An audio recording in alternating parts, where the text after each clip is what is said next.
Y'all know what it is. It's the Find the Boxer game. Purchase a box for a chance at winning $500. One of 54 boxes has a missing boxer inside. Purchase your box or boxes by Cash Apping $ usual 50/50. Include your box number, name, and email address. Your box number will be confirmed and sent directly to your email. Each box is $20 with a 1 in 54 chance of winning. Remaining proceeds will go directly to the LDBC meet and greet in Las Vegas. Shout out to the LDBC, and remember, it's a usual suspect day.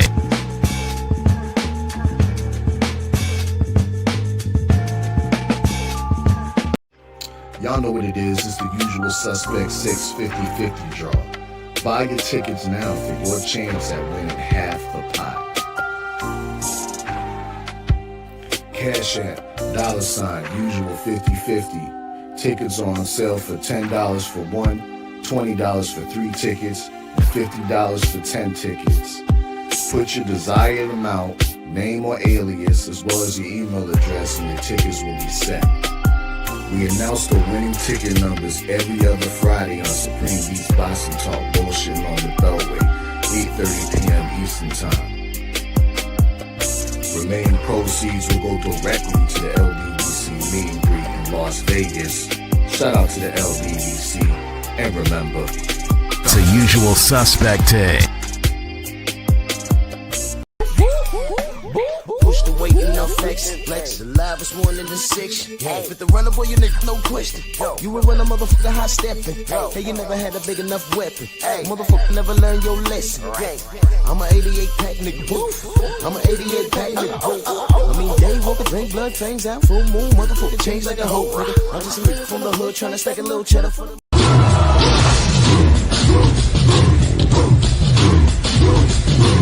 Yeah, come on!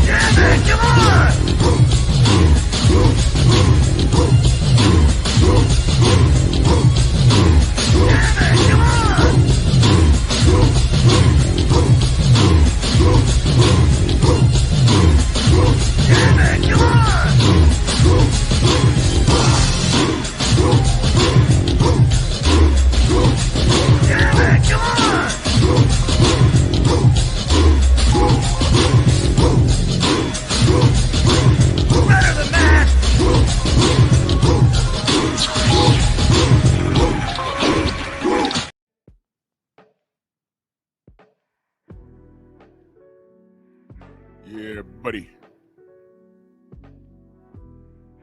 Yeah, buddy. Lightweight. Lightweight, baby. It's time to bleed on this Simian Saturday. Drew Titan Bronx on deck. Shout out to the mighty LDBC. It's just something I decided to do. I didn't think I'd have to do them so fast back to back. You know, but the monkeys are out of control. They're everywhere, right? They're just coming out of hiding. You know what? They were never hiding. We were just very lenient and tried to ignore them and saying, okay, maybe they're having a meltdown, just a brief moment. But, you know, nah. 2024, they were revealed. People were revealed. And it's like a pot of rice. You put the rice in there, you put the water in there, then it starts to boil. You ever put too much rice in a small pot and you're like, whoa. It's too much, I didn't realize. Yeah. This is what's happening here. But they've always been here. So now, I'm just gonna give them the attention that they asked for. Tim Bradley, shine those shoes, boy. If you know, you know. Yeah, that's a derogatory statement towards black people. Yeah, so I don't need to respect this dude. I no longer do. And here's the unique thing. Him, just like Oscar De La Hoya, just like Sergey Kovalev. I never said those are trash fighters. No. They're in the limelight for a reason. Tim Bradley's in the Hall of Fame for a reason. But every now and again, these athletes get beside themselves and they lose themselves. And this Negro here done lost his mind. And if you were on the fence about it at first, when this Negro got on his platform and said what he said about Teofimo Lopez, and he says, yeah, I know about the racial things, but no, ain't no buts. Shoe shine, boy. Ain't no buts. That right there. And what I'm seeing here is jealousy and abundance. He is no different from Paulie Malignaggi. Hey, Paulie. Hey, Paulie. Hey, Paulie. Brooklyn, Paulie. That light-skinned Negro that he wants to be, challenging Devin Haney to a bare-knuckle fight. Why would he reduce himself to throw hands with a overdone, overcooked, pillow-fisted, racist Sicilian from Brooklyn? Why would he do that? Devin's out here living his best life, making millions of dollars. Fight Paulie Mags for what? Because you're upset because you made a racist comment and got fired? Off Showtime, got fired? Nobody did that but you. This is the time for the European fighters. How did it feel, Paulie, when you finally had to break down and say what was what when Ryan Garcia got caught? Because you stood in the pocket. The only good thing that Paulie Malignaggi did do was he acknowledged that there's cheating in boxing. And being that was your stance, which was the only correct thing that you've ever done, you had to say the right thing when Devin was done a disservice by the sport. Then how he was treated by these hating ass fans and these race baiting fans. Not even race baiting, racist. So Paulie's been quiet as of late. But enter Timothy, shoe shine boy. You're doing the devil's work. In reality, what you need to do is purchase a Smith & Wesson. Right? Purchase a Smith & Wesson, a semi-automatic. Turn that son bitch around, put it in your mouth, and do the Lord's work. I have no time nor patience for niggas. So welcome to Simian Saturday. Number 2, Tim Bradley. Shine those shoes, boy. Let's do this roll call real quick. Mac of the South, Rick Blackwell, Vince Viborn, Darryl Big G, Shogun, Rod Neal, HC Boxing, Tat Lawson, MXC, G McCall, Jeff Spark, The Brothers UK in the building. Salute. Shamar, Kano Loco, Freedom's March, Stormy B-Man, EJ. Salute to you, man. Salute to all my brothers and sisters in the UK. Much love to y'all. DP Rocker, Steve Elder, Mac, Dion. Oh, it jumped on me. King Bonnie, Shaquilla Fields in the building. Salute, Queen. Harmonize. What's going on, my queen? Patrick. Shogun, Abdul Anwar, Speed Demon, salute. Snoop in the building, HMC. Abdullah. True Boxer Knight in the building. The blue collar guy, Brandon. Isaiah, Rashad, Tone, Eric Jordan, Stingy. Smash the like button, like and share the video. Maybe this will get back to him. Don't care. Tim can pull up. I have questions. This isn't going to be a roast session for however long I feel I have to go. I can't talk right now, Speed Demon. I'm like doing the show. My focus is on this fella right here. Drop me an email. My email's scrolling at the bottom. 1000slaps@gmail.com. Appreciate you, good brother. So, Tim Bradley. Shine those shoes. Dion, what up? Kawhi, salute.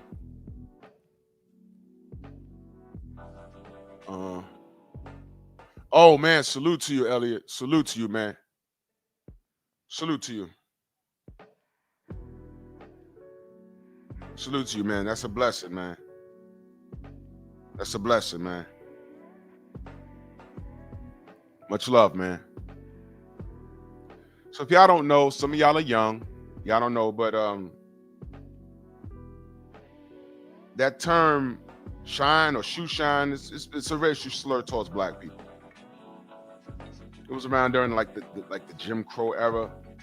It was an occupation that black people had. You know, used to shine shoes. Depending on what movies you saw, there was always some white man sitting down and like in a chair like this dude right here, and I shine those shoes real good for you.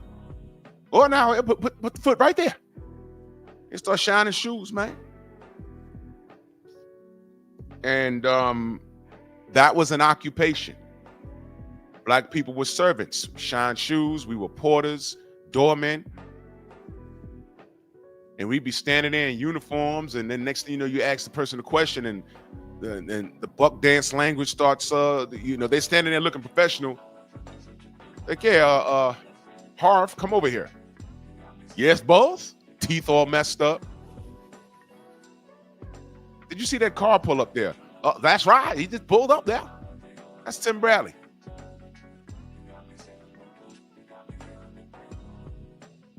Yeah. It was also there were no handsome shoe shine boys. All them dudes were ugly. So it's a racial slur. I'm not going to get too deep into the definition, but it's a racial slur.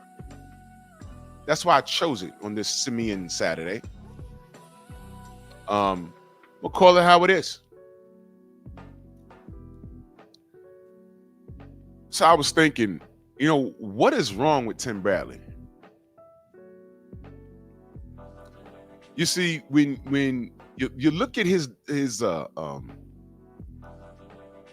position as it pertains to what DHP is doing. I'm talking about Bill and Dev. Because Devin is the product. Bill was the mind behind this. What do non-blacks like to tell us when we start talking about race? You're making excuses.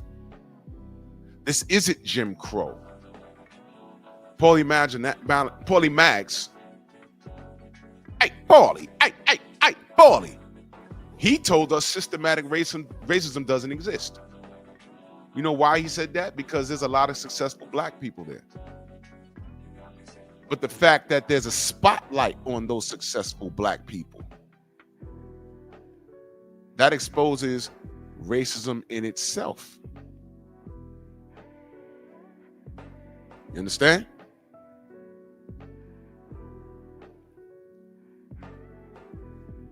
A successful black person is an anomaly in itself, especially when they get it out the mud in places like Europe, in America. When a white person gets it out the mud, it's just him being him. Only in America, right? So can we take advantage of opportunities? We can take advantage of every opportunity. But make no mistake about it, as long as I know West Virginia exists, we have to move a certain way. So no, we don't use racism as an excuse to remain where we are if it's not in the best of circumstances. But when we make a conscious decision to move forward, we have to move a certain way. And Tim Bradley knows that. He's not stupid. He's not. He's not stupid. He knows.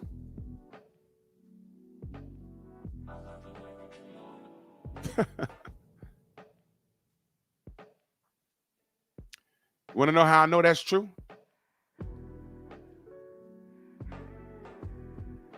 Okay. What the fuck is this? Okay. I'm going to take you back to an article was written June of 2020. I need you to listen to this. 2020.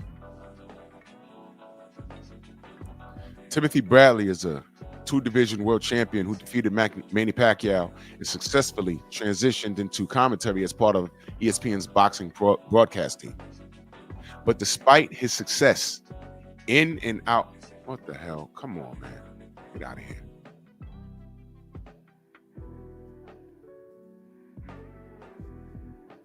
Get out of here.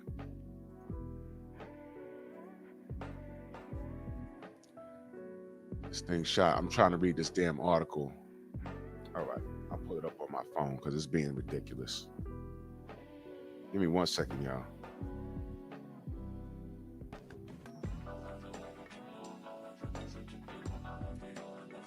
Always some shit. All right. Sometimes when you read these articles, they throw these blockers in front and makes it difficult. And I see y'all in the chat. Caesar T Mag, Mr. Big, salute. All right. All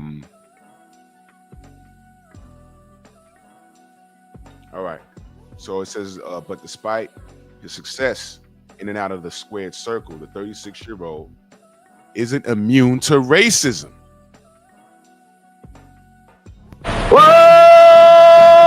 What? Okay? That's what the article says. He revealed a recent encounter with police during ESPN's broadcast of boxing's return to the network for the first time since the COVID-19 pandemic began. Y'all remember this? Y'all remember this? ESPN dedicated much of the early part of their Shakur Stevenson versus Felix Caraballo. Y'all remember that fight? Broadcast to the global protests surrounding the death of George Floyd at the hands of the former Minneapolis police officer Derek Chauvin. And when it was Bradley's time to discuss the current racial climate, the former champion delivered an emotionally taxing encounter he had with police just a year ago with his 4-year-old son by his side. Do y'all remember this? Y'all remember this? Remember that? I remember this. He says, we were getting ready for school early in the morning. I went outside and asked my son, which car you want to drive in today? Bradley recalled of what was originally an innocent day. It was a car that I had been fixing for a little while, and I haven't driven in about 3 years. And I knew he was going to say that car, but I was a little skeptical to get in that car because I knew the type of attention it would get. Oh. But I got it in anyway because I wanted to see the smile on my son's face. Okay? Bradley said that he was halfway to his son's school when he heard sirens behind him. Not one, not two, but 4 police cars with his son in the passenger seat. Bradley knew that he had to inform the child of the unfortunate truth that was unfolding. Let me stop right there, ladies and gentlemen. This is proof that he knows he exists in a racist world where he will be perceived as a certain way. I remember when he told this story. Yeah, Steve, I think he made it up too. But let's act like he saw, because he said it, right? So let's take him as his word. But I think he was lying. Let's take him at his word, though.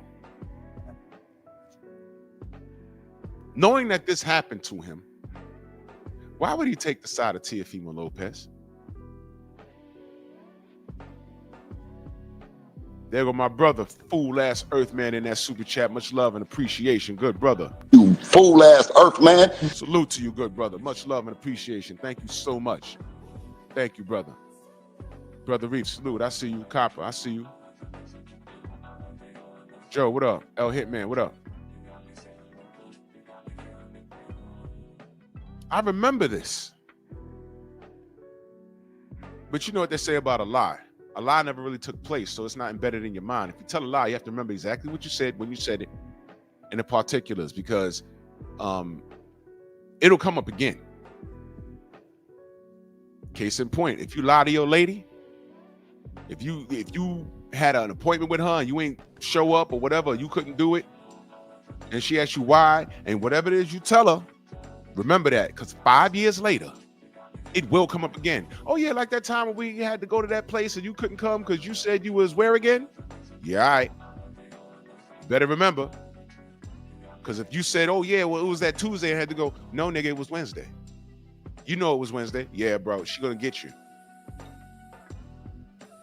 Yes.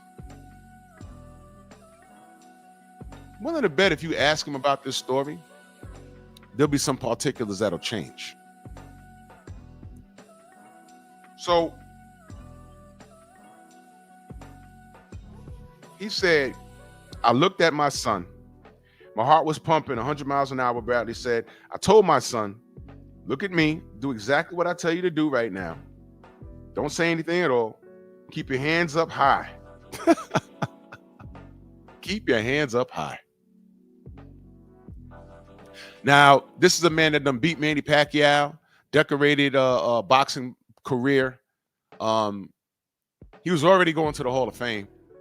But now he's getting pulled over by 4 police cars and he's driving with his son in the passenger seat in a vehicle. I don't remember them disclosing what kind of vehicle he had, but he said he had been working on it for a long time. And he's driving his son in this vehicle to school. And that vehicle, regardless of what it is, it's the result of the fruits of his labor. The vehicle's there for purchase. He purchased it. It's his right to drive it. And the fact that now he's sharing a story about how 4 cops pull him over, and his only explanation is, I'm a black man driving with my son to school. That's your only reason to get pulled over? And while you feel, yo, man, we might get shot.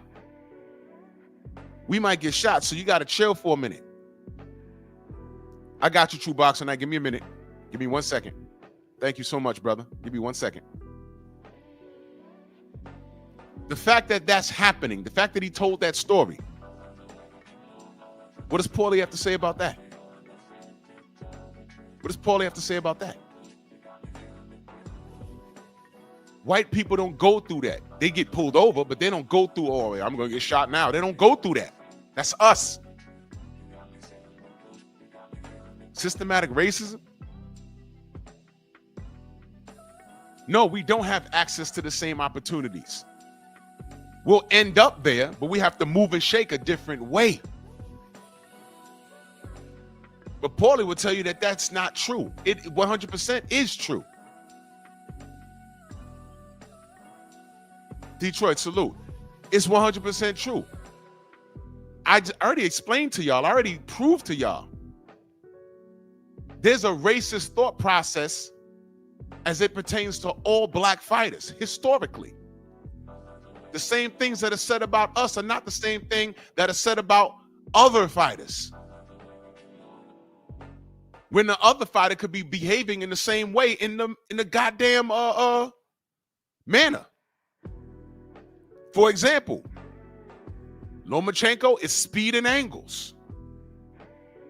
Us, it's running.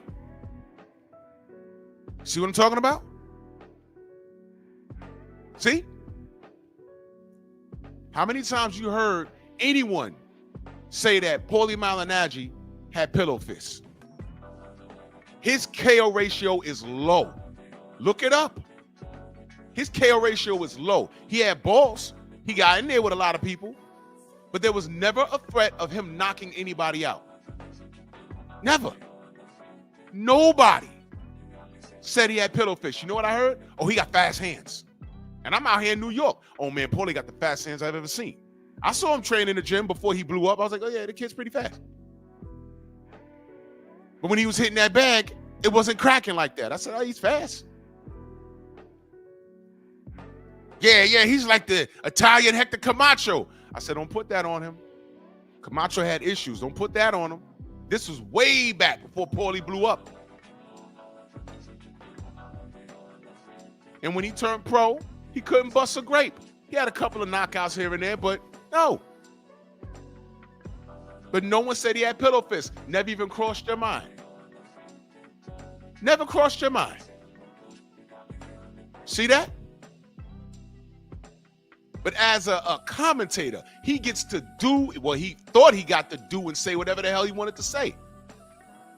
And when he was reprimanded for it, he went off on a tirade. This is the time of the European fighters. Bro, you're still wrong. You're still wrong.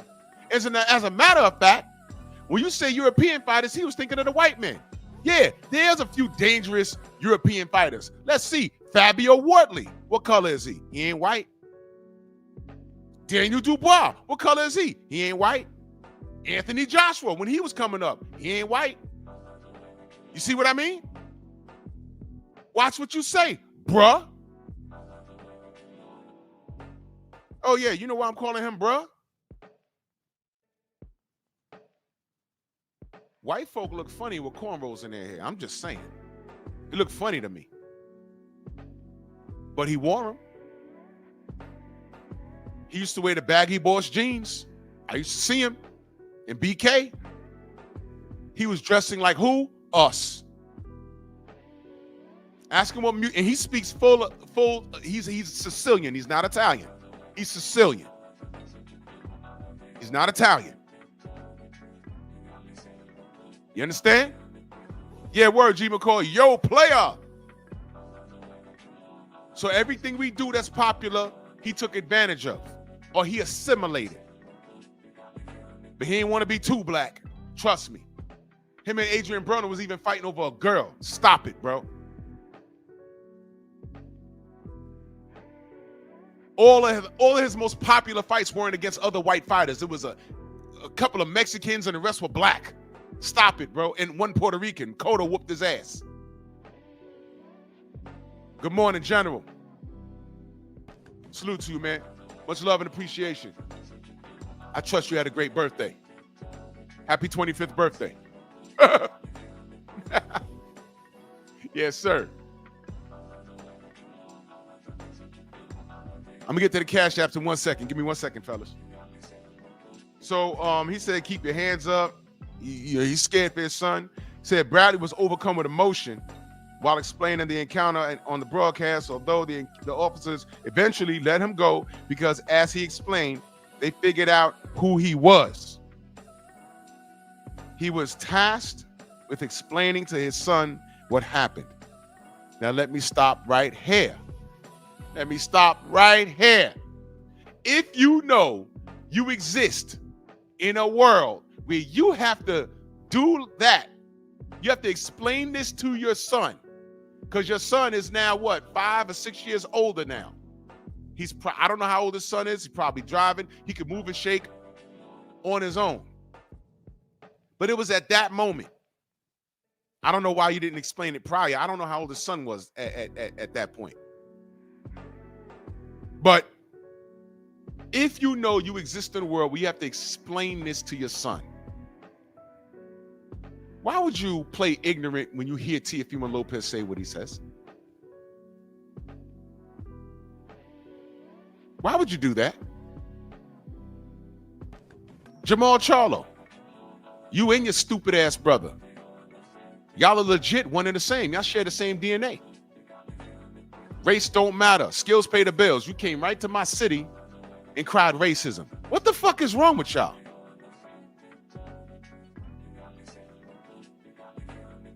And he's saying in this article, and he said on live television, that the police figured out who he was and they let him go. 4 cars, fresh off the pandemic. They must have been real thirsty. Oh, God, there go one of those. Who's driving that car? Oh, my God, that's a tripped up, whatever it was. Let's pull him over. That was a black man with a bald head. Gotta be a gang member. Let's go get him. And this little nigga, because he's a little dude compared to me. Let's get him. Oh, wait, that's the Desert Storm. Let him go. Let me ask you a question, Tim. Because he's putting something on the police that we don't know. Watch this, y'all. Watch this. We don't know why they pulled him over. How about that? We don't know why he was pulled over. He may have blown a stop sign, took a yellow light, made a right turn on red in the place where you can't make a right turn. You get got in New York. Everyone come to New York with out-of-state plates to make a turn on red. You can't do that out here unless it's specified on the sign.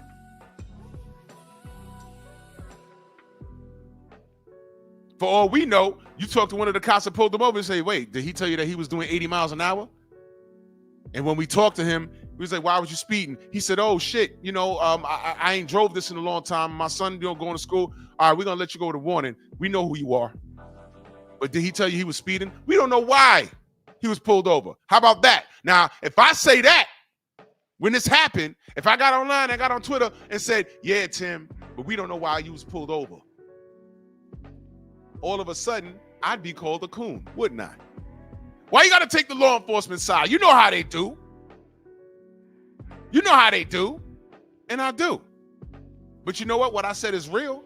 Well, why would you pull over? If this went to court, let's say he got dragged out the car and beat up. You know what the judge is going to ask? Okay, officers, why'd you pull him over? I'm not asking anything that a judge wouldn't ask. Why would you pull over? Okay, he was driving in a car. You can't tell the judge he had a tripped up car. He had a tricked out car, so I just want to see. You can't do that. He has to do something. Listen. Your car could be painted in a crazy color with polka dots. That's no reason to pull him over. If you have registered plates, then you're good. You just painted it in a different color. So what? You can't get a ticket for having an ugly car. It has to break the rules. This dude in New York got pulled over, right? And he was beefing. It was right here in Harlem. Right? And I'm going to get to the cash apps in a minute. Just give me a second. And he was beefing. The cops ain't shit. This, and that. Oh my God. The police. The police, the police, the police. And my boy that was there, he said, Drew, wanna know why he got pulled over? And I'm just waiting for the answer. I'm saying what? He made an illegal U-turn or right turn on red, or he ran a red light. I said, what did he do? He said, you ready for this shit? I said, what, bro? He said he was literally driving the Batmobile. Excuse me? He said, homie lives somewhere in Manhattan. Y'all may have seen this on YouTube or on the news somewhere, but there's a guy in New York that made a replica of the Batmobile from the Michael Keaton Batman movie in the 90s. That was all the rave. It was dope. He made a replica of it and put the body on, I don't know what kind of car it was. I don't know what kind of engine or whatever, but it was the body of the Batmobile. And sometimes he would spin the block in Harlem and people be looking and pointing. He spun it before he painted it. Then he spun it when he painted it. Now, do y'all know what the problem with that is? And it was an actual car. It worked. But there's certain dynamics that a car must meet before it takes the road, because it could become a hazard. It might be too low to the ground. It could cause a hazard. The brakes could fail. We don't know what's going on under the hood of that car. We don't know.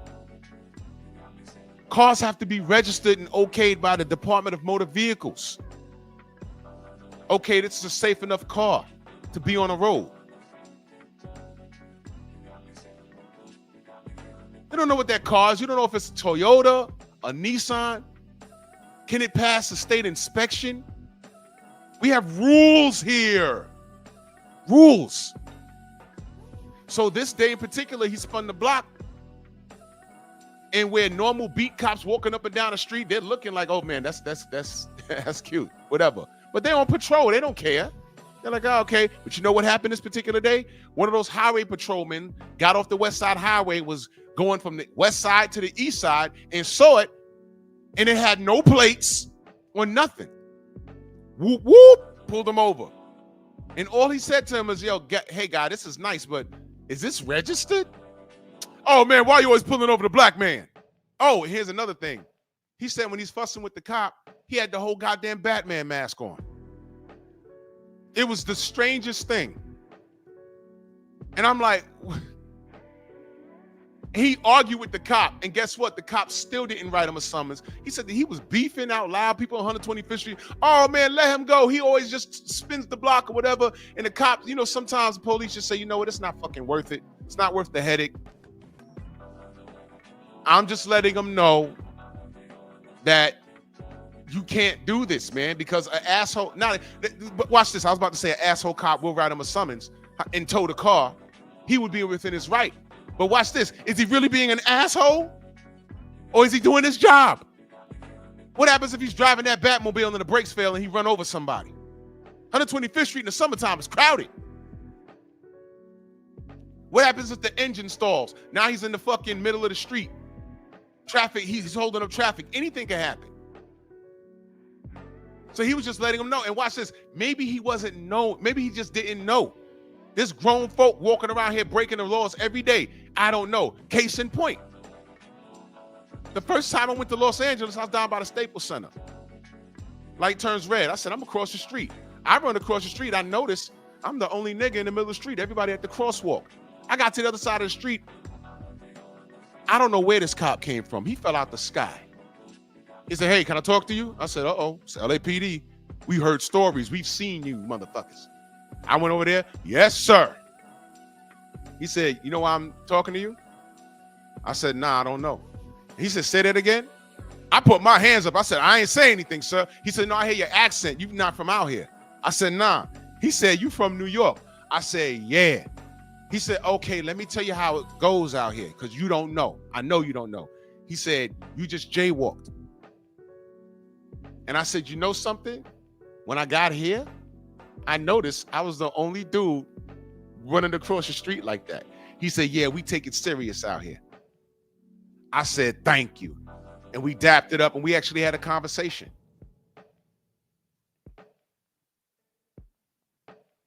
I wasn't wrong and strong. I wasn't, oh man, why you gotta stop the black man? No, I fucking jaywalked. I broke the law.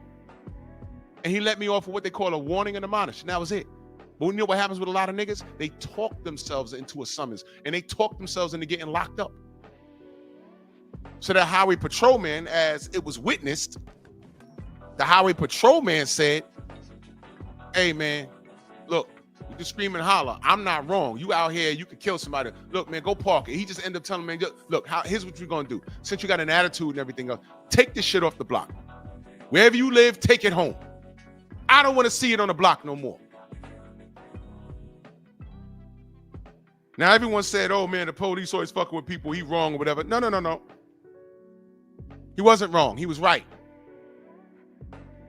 So we don't know what Tim did to get pulled over. But according to him telling the story, he's basically saying he was pulled over for no fucking reason. But the point is, he was scared to death, wasn't he? He went on to say, what did he say? Okay, all right. Go to what his son, what he said. He told the son, my son asked me why they pull us over. And I said, son, they pulled us over because of the color of our skin. No, Timmy, really? Timmy, really? They pulled you over because of the color of your skin? And the type of car we're driving, Bradley said. And I told my son at 4, oh, his son was 4. Okay. I said, you might not get it now, but you'll get it later. My father shared this same story with me 30 years ago. And I just shared it with my son a year ago.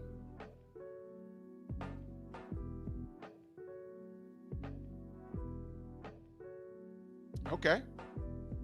Now, Tim, knowing that you exist in a world like that, Why would you side with Teofimo Lopez? That's my question to you.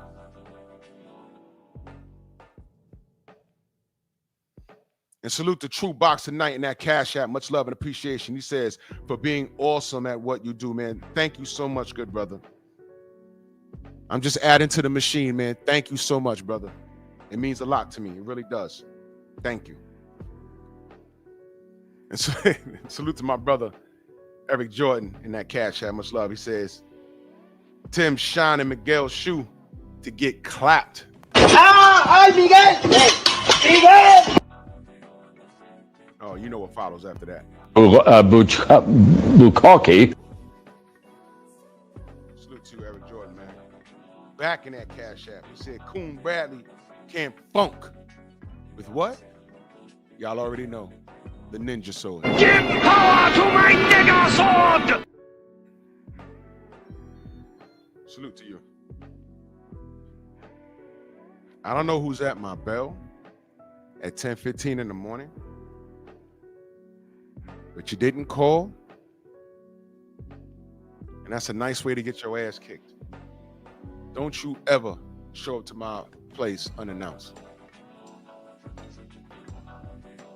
Don't ever in your life do that. Well, anyway.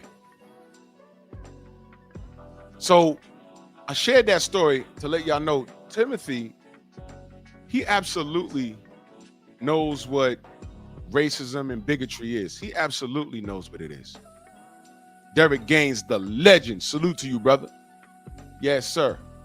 PGH, what up? And if I missed you in the chat, know that I love you. Hollywood Leon, salute.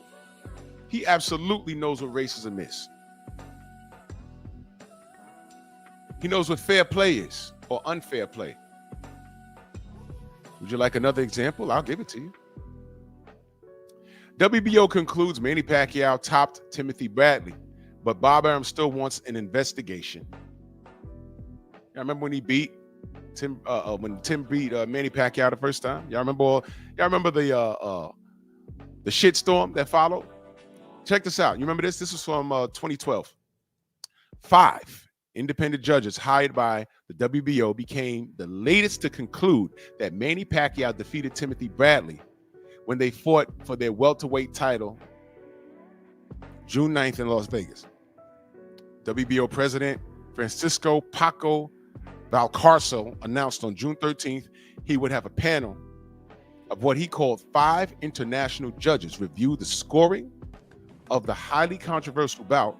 Bradley won a split decision and ended Pacquiao's 7-year winning streak in a result that outraged the sporting world.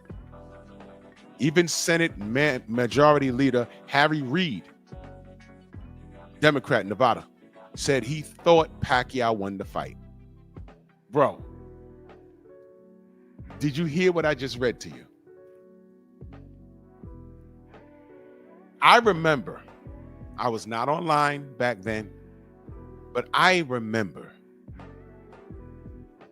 blowing a gasket like, yo, why they on this brother's Disney like this? They are doing way too much. The man won. He's not the judges. If the judges messed up, it's the judges' fault. They don't like it, run it back. Stop acting like this man's not going to get a rematch. Why y'all acting like this? My brother won. That's what I was saying. I went to work that day, that Monday. Oh man, you think Bradley won? You think Bradley won? I was like, I'm not a judge. Oh, you pleading the 5th? I said, I'm not a judge. Be mad at the judge. And while y'all mad at the judge, I'm clowning. Your man lost, because there was a lot of Pacquiao fans where I worked. There's a lot of Pacquiao fans in the precinct. I said, nah, okay. They were really Floyd Mayweather haters. And when this fight was signed, it was like, oh, yo, that guy Tim, he's going to get knocked out. Oh, he's going to get knocked out. I'm telling you, oh, the left hand. Oh. I'm like, all right. Everything you say, I'm going to hold it on you. going to hold you to it. Oh, what happened to your man Marquez? I said, yeah, I thought he won the second fight, and I definitely thought he won the third fight. But y'all got that. I told everyone that would listen after the first fight, I said, you know what? Manny might not want to do that again. There was no 3 knockdown rule. Marquez versus Pacquiao won. Broke his nose in the first round. Marquez came back and fought to a draw. And I said, you know, Manny may never want to do that fight again because Marquez is going to eventually get him. The second fight, he got dropped twice, but I still thought he won.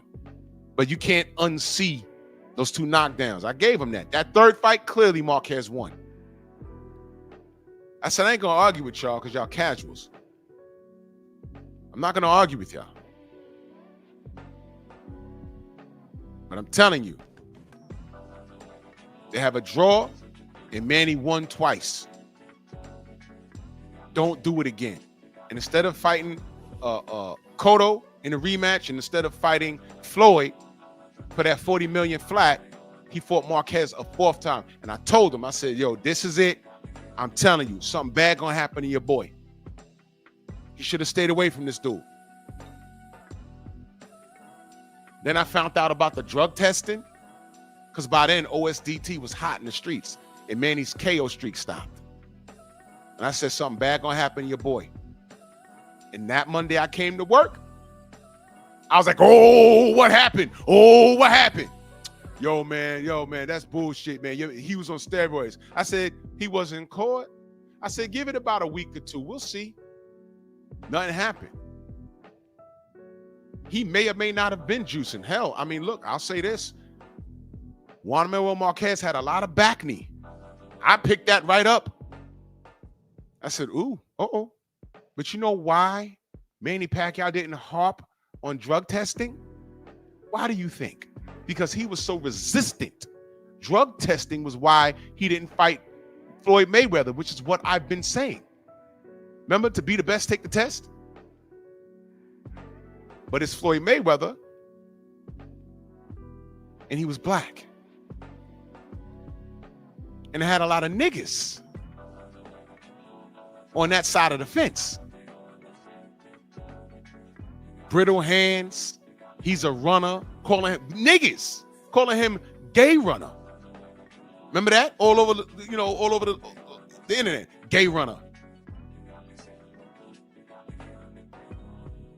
I'm like, all right, well, to be the best, take the test. Oh, he gay. To be the best, take the test. Oh, he gay. He beats women. To be the best, take the test. Oh, well, he disrespects his father. To be the best, take the test. All of this stuff you talking about, meanwhile, that man's undefeated. And the only person you tell me that can defeat that guy is Manny Pacquiao. Manny Pacquiao's holding up the fight. Oh, well, he's running. He won't sign a contract. What contract? By then, I was knee deep in YouTube. I found 78 78 Fight News. That was his first channel. In Carcino, who has a relationship with Floyd Mayweather. And they were dropping, there's a litany of other people that I don't deal with anymore, but I was dropping the facts. Like, yo, explain this. Explain this. Emotion versus reality. This is the reality. Remember I said that. Emotion versus reality. Emotion versus reality. He didn't force Marquez to take the drug testing. He gets in there and got flatlined.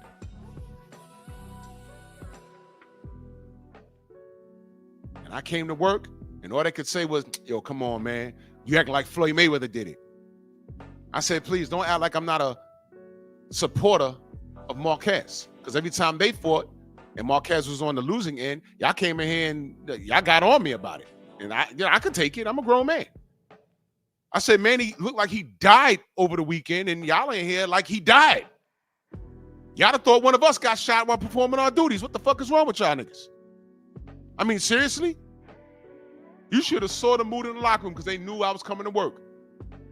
Every time Floyd Mayweather won, I'd go into the locker room and be like, money. They'd be like, oh, God, yeah.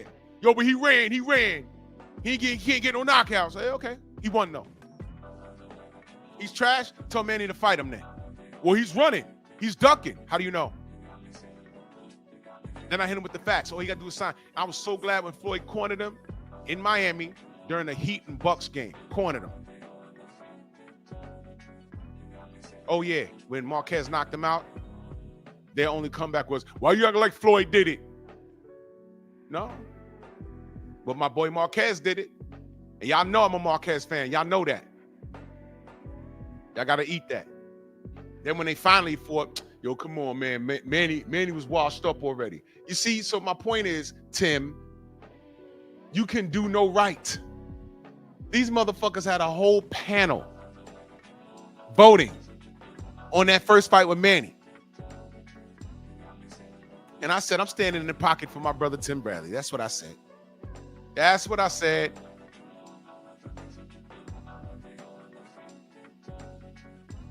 That's what I said. Kenny Drake says Tim Bradley right now versus Devin is a 50-50 fight. You're on drugs and you don't know boxing.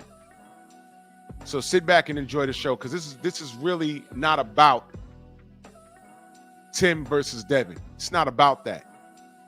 What this is about is self-hatred and why he said what he said. That's what this live is about. This is called Simian Saturday. Look up the spelling and then look up the definition of what a simian is. This live is about self-hatred and jealousy. I expect Paulie Malignaggi to behave a certain way. That's expected. I expect boxing media that is ran by systematic racism. And you got people of all cultures and creeds saying the same shit. They don't even know why they're saying it. They don't even know why they're saying it. But the disrespect of black fighters become normalized. Tim Bradley, you was driving in a car with your 4-year-old son. You had to have a conversation with him at 4 years old. Why? Because of the world. Because that's just how it is. And it's not going to stop. But the fact that you went through it and had to have that conversation with your 4-year-old son because you're a multimillionaire and a Hall of Fame boxer. And the only reason, according to you, the only reason why you got off the hook that day was because you were who you are. Because you're Tim Bradley. Or what if you was Joe Schmo with a high-paying job and you just bought the car? Are you saying that Joe Schmo don't get out of there? You saying you got out of there because the police recognized you? What happened when it's the millionaire who got it out the mud and who's highly educated? He might not make it. Is that what you're saying? Did you tell your son that? Son, we only got out of there because I'm the Desert Storm. But Abdul Johnson don't make it. Several years later, George Floyd, right? George Floyd. Ryan Garcia want to resurrect George Floyd, kill him again, join the Ku Klux Klan. And Teofimo Lopez rubbing elbows with him and high-fiving him. And you said, Tim, I know about the racial thing, but I don't care about that. Because you's a keep it boxing, boss, right? Right?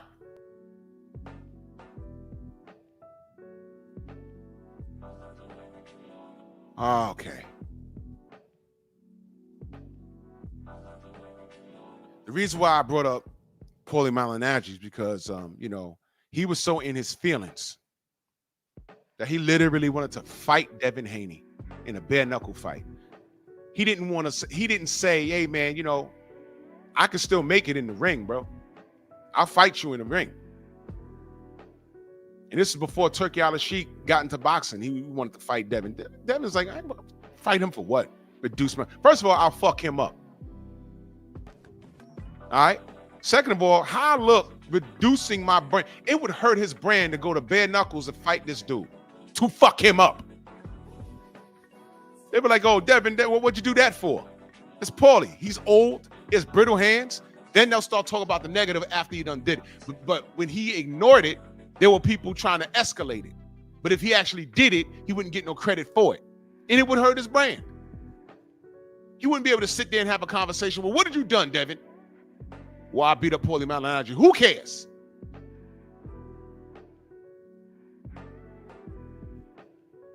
And all I'm saying is, what did you see? This is what I'm saying. No one ever asked this question. You ready for this question? Here's the question. And tell me where you've heard this before. What did Paulie Malignaggi do to deserve a fight with Devin the Dream Haney? I'll wait. What did he do? Be a racist? Get thrown off of Showtime Boxing? Beef with YouTubers? Beef with me on Instagram? What has he done? Nothing.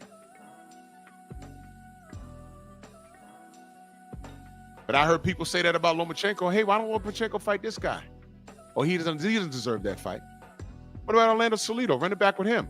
Oh, he don't deserve that. I'd say he beat him already. Why don't you tell him to run it back? But it's the time of the European fighter, right? Yeah, the black ones. Oh, he don't deserve to fight Manny Pacquiao. That was people leading up to the Bradley fight, Bradley Pacquiao. They were talking about, there were people saying, I don't even know who Tim Bradley is. He don't deserve it. We want Floyd. I'm like, yeah, well, he won't fight Floyd. So I guess it's the next best thing. And I laughed because I said, man, this is what?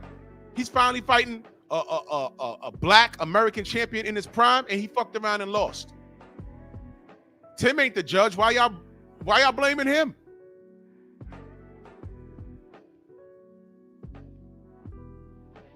I stuck up for this guy. And watch this. When I did, it was all justified, was it not? It was all justified. What I'm telling y'all this morning is, this actually breaks my heart that I got to do this. Do you understand? I know I got a clown-ass meme up in here, but he deserves to get roasted. I would love to talk to Tim Bradley. Somebody tag him. I want to know why he's behaving in this fashion, because it doesn't make sense. Unless his conversation sounds eerily similar to Paulie Malignaggi. I keep saying that.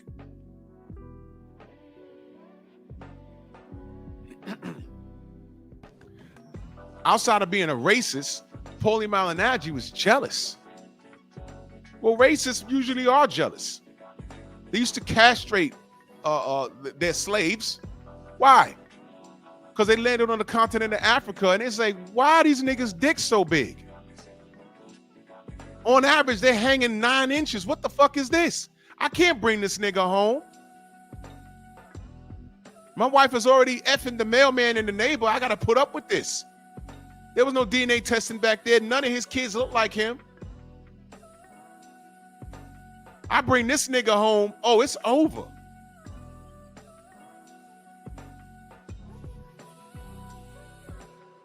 Dude's getting castrated because while he's plowing the field, and listen, they would take the, do y'all know what sagging means?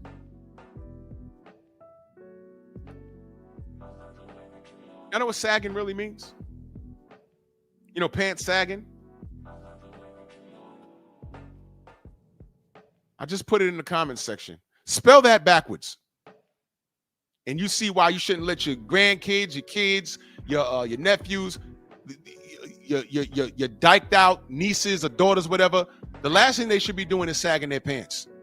Spell that backwards and what you got.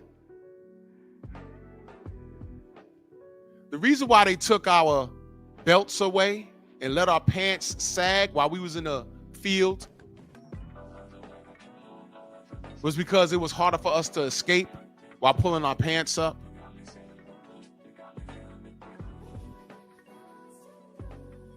You can't run while pulling your pants up. And it was also a way to demean you. You'd be picking cotton in the field, your pants is falling off your ass, and the overseer will come and slap you on your butt. And then look at your wife. You in the field picking cotton, and your wife is a bed wench. There's a bunch of fucking half-breed kids running around there. Those ain't your kids. That's our American history. That's our American experience, but Texas don't want you to talk about that.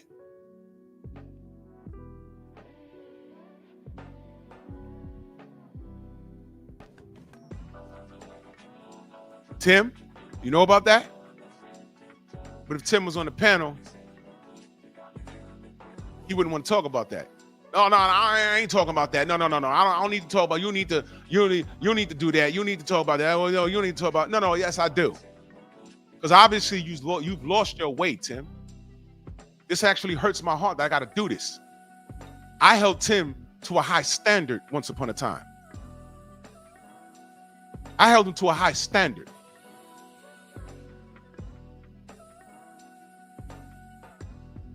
Now I got to let him go. I've had arguments over Tim Bradley. I've defended Tim Bradley. And this hurts my heart to do this. But it got to be done. Because what's happening now is the only people that are agreeing with Tim Bradley are the racist motherfuckers that can't stand DHP. That's a problem. And all I see is DHP getting things done. It might not be perfect to you. Career-wise,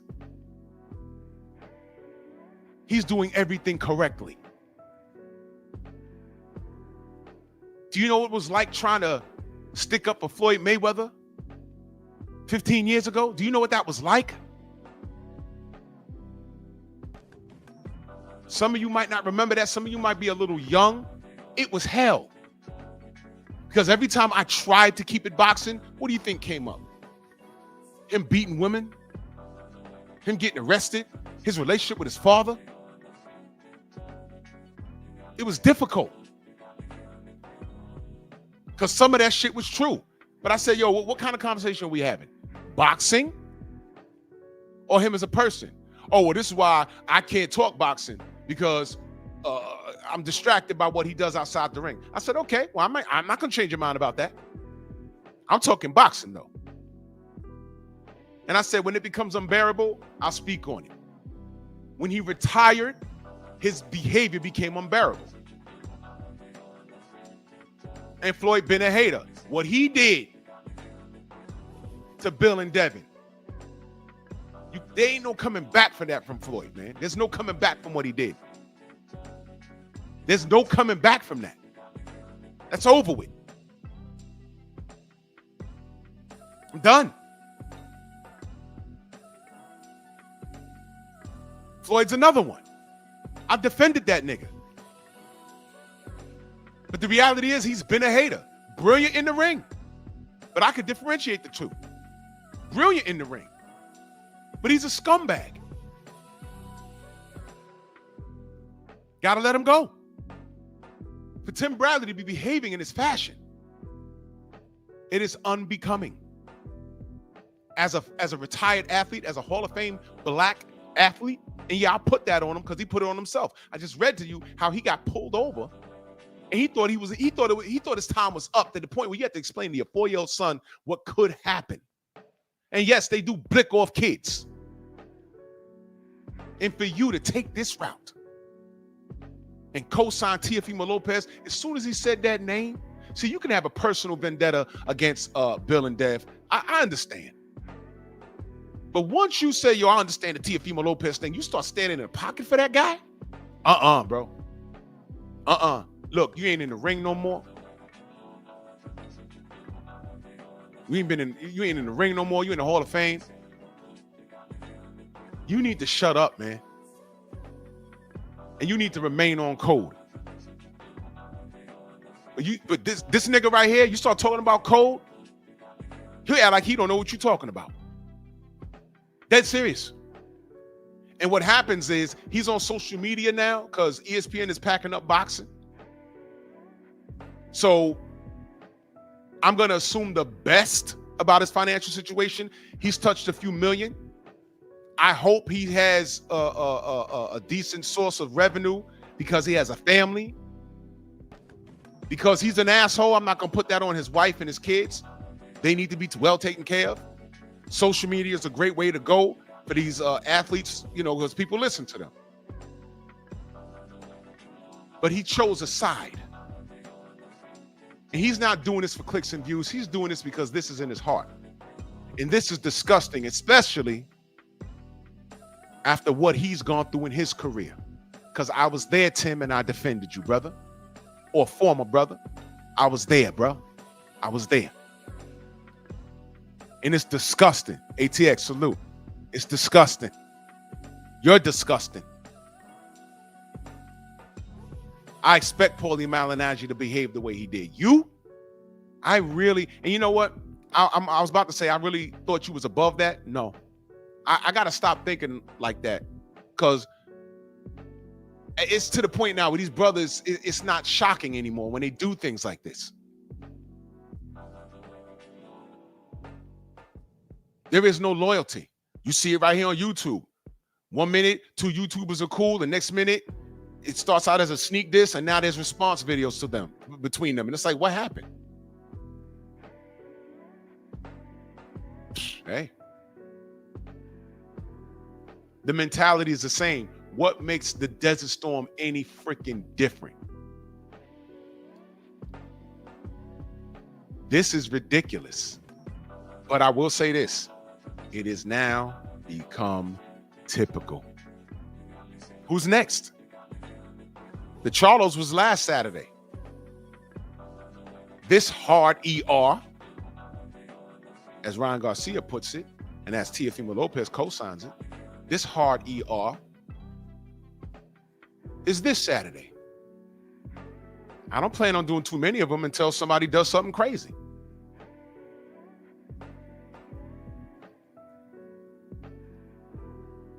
So they launched a whole investigation back then. CJ Ross, that name sound familiar?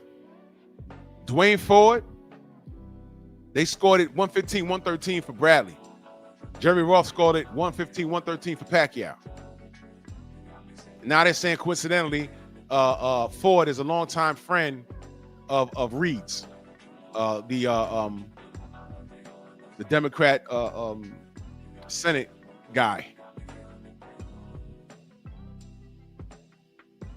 The outrage at the call was so great that less than 24 hours after the bout was concluded, top-ranked promoter Bob Arum told Yahoo Sports he would ask Nevada Attorney General Catherine Cortez Masto to investigate the fight. Tim, they were calling for an investigation over your win over Manny Pacquiao. They went hard on him. Y'all remember this? Tim, I know you remember this. Because everybody that is asked, they say, man, what about Tim Bradley versus Pacquiao? They say, man, Manny won all 3 of those fights. Know what my response to that is? No, he didn't. He won 2. He won 2. And people get mad at me. Oh, but you saw it. You saw it. You saw it.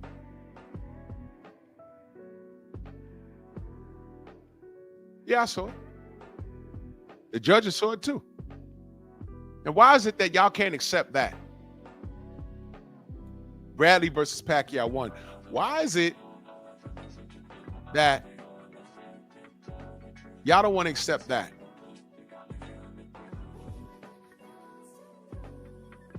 But didn't one of those judges versus Floyd versus Canelo, didn't one of those dumbass judges scored a draw? I'm like, where? Right? Didn't they score a draw for Canelo versus Gennady Golovkin in the first fight?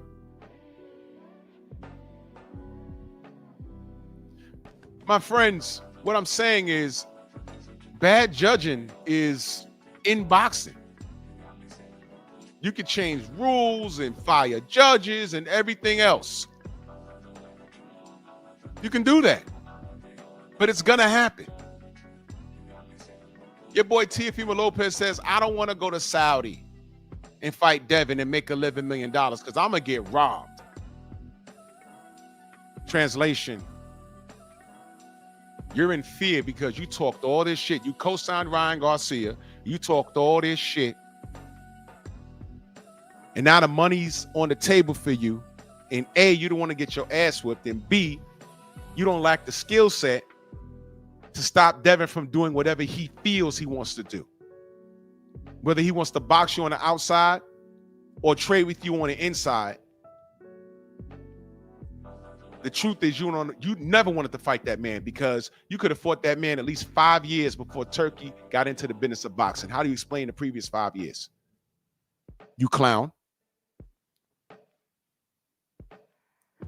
But this is who you're defending? Timothy? Desert Storm, this is who you're defending? Did he even call Teofimo a coward? No, he said it was a power play.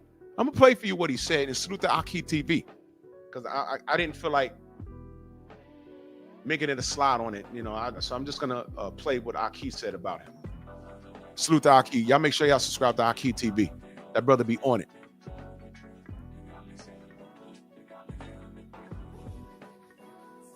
I made sure I got a few articles about Tim. This is random. This is from USA Today. Tim Bradley no longer living the dark days. This is from 2014. Tim Bradley seems confident, content, usually smiling.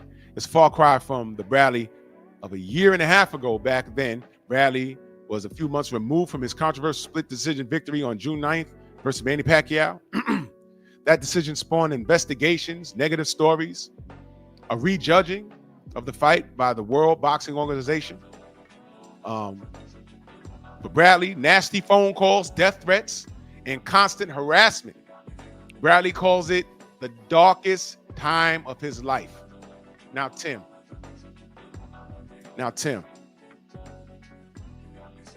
I was there for all of this. They were calling his wife out her name, threatening his kids, threatening him. And I said, man, all of this, my co-workers were laughing at this. This wasn't funny. This wasn't funny.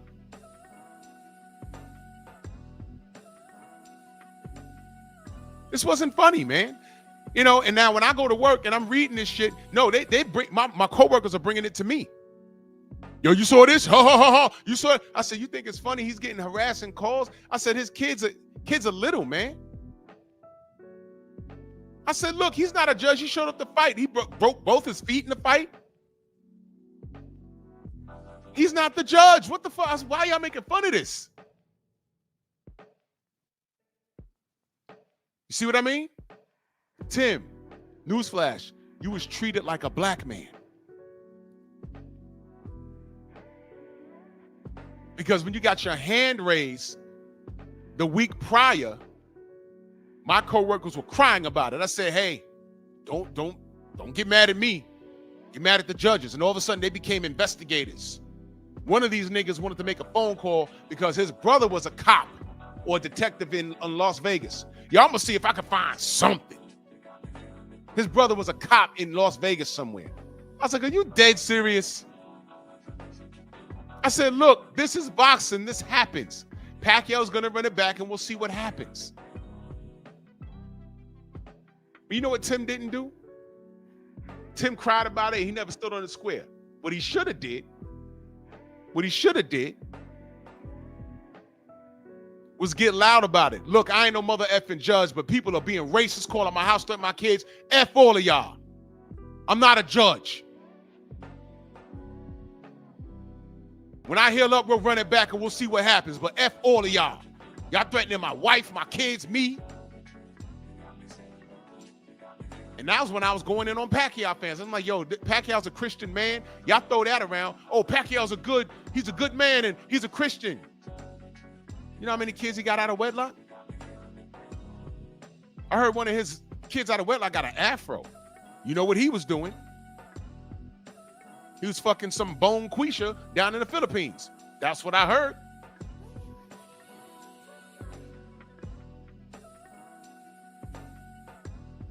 Cheated on his wife. The side bitch said, I'm pregnant. I should have bought the child. He says, no, abortion's against the Bible. Shit, so is adultery, right? Janky put up with a lot. But shout out to Janky, because when Udenis Ugas whooped his ass and he couldn't see, he looked super Asian. That's how lined out his eyes were. But who do we see feeding him soup because he couldn't see the bowl? Janky. Janky's the victim. But we don't want to talk about that, right? Hey, ladies, we don't want to talk. Do y'all even know about that? Y'all know about Floyd and everything else. You know about Manny Pacquiao cheating all over his wife? But when Ugas bust his ass and he couldn't see the plate to eat his food, Janky was feeding him. You want to talk about standing by your man? Oh, my God. Black woman, could you do that? Oh, I don't want to turn this into pep talk.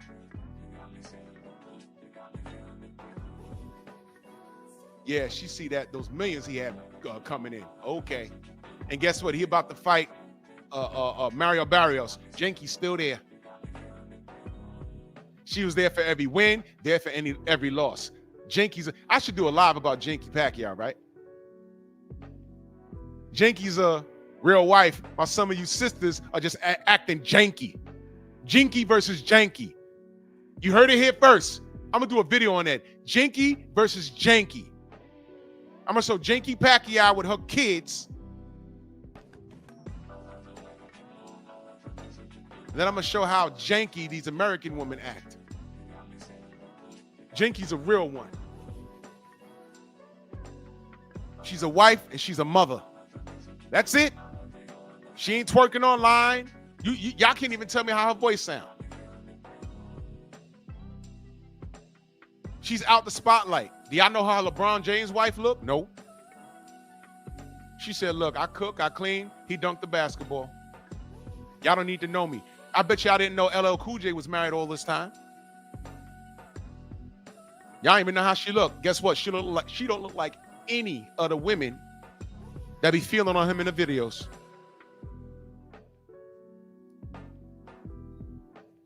Play the position. And don't put no bad on him. Y'all don't know. Not 86 in that super chat. He says salute Drew, and salute to the mighty LDBC. Salute, brother. Thank you. Anyway, Tim, I was there for all of it. You were so depressed that you fought a guy named Ruslan Provodnikov, and you fought the dumbest fight I've ever seen you fight. You were supposed to box that dude's face off for 12 rounds. You went in there and it got into a slugfest. Why? Because somebody disrespected your kids and your wife and you and called you nigga. It was sending shit to your house. That's what? That's what you was doing?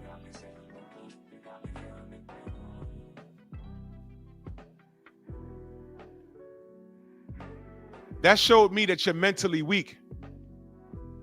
Because I was watching that fight like, come on, Tim. What are you doing, Tim? God damn, Tim. Now, you won the fight, but you lost the war. You was talking slow for like a year, right? That's what you said.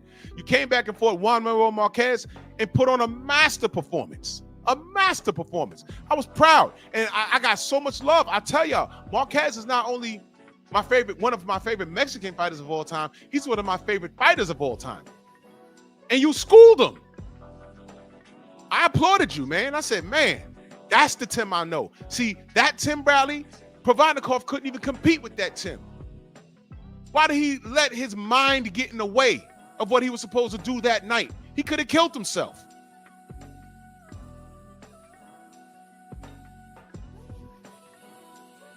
See what I'm talking about? This is why it actually breaks my heart that I got to put this dude on blast like this. This is ridiculous. Now, I don't know if you're doing this for clicks and views. Like I said, I'm hoping your net worth is over 15 million because I know you've touched that. I'd like to think you touched that. I don't pocket watch. I know I don't. But I love it when boxers walk away from the game with millions of dollars in the bank and they don't have to worry about anything.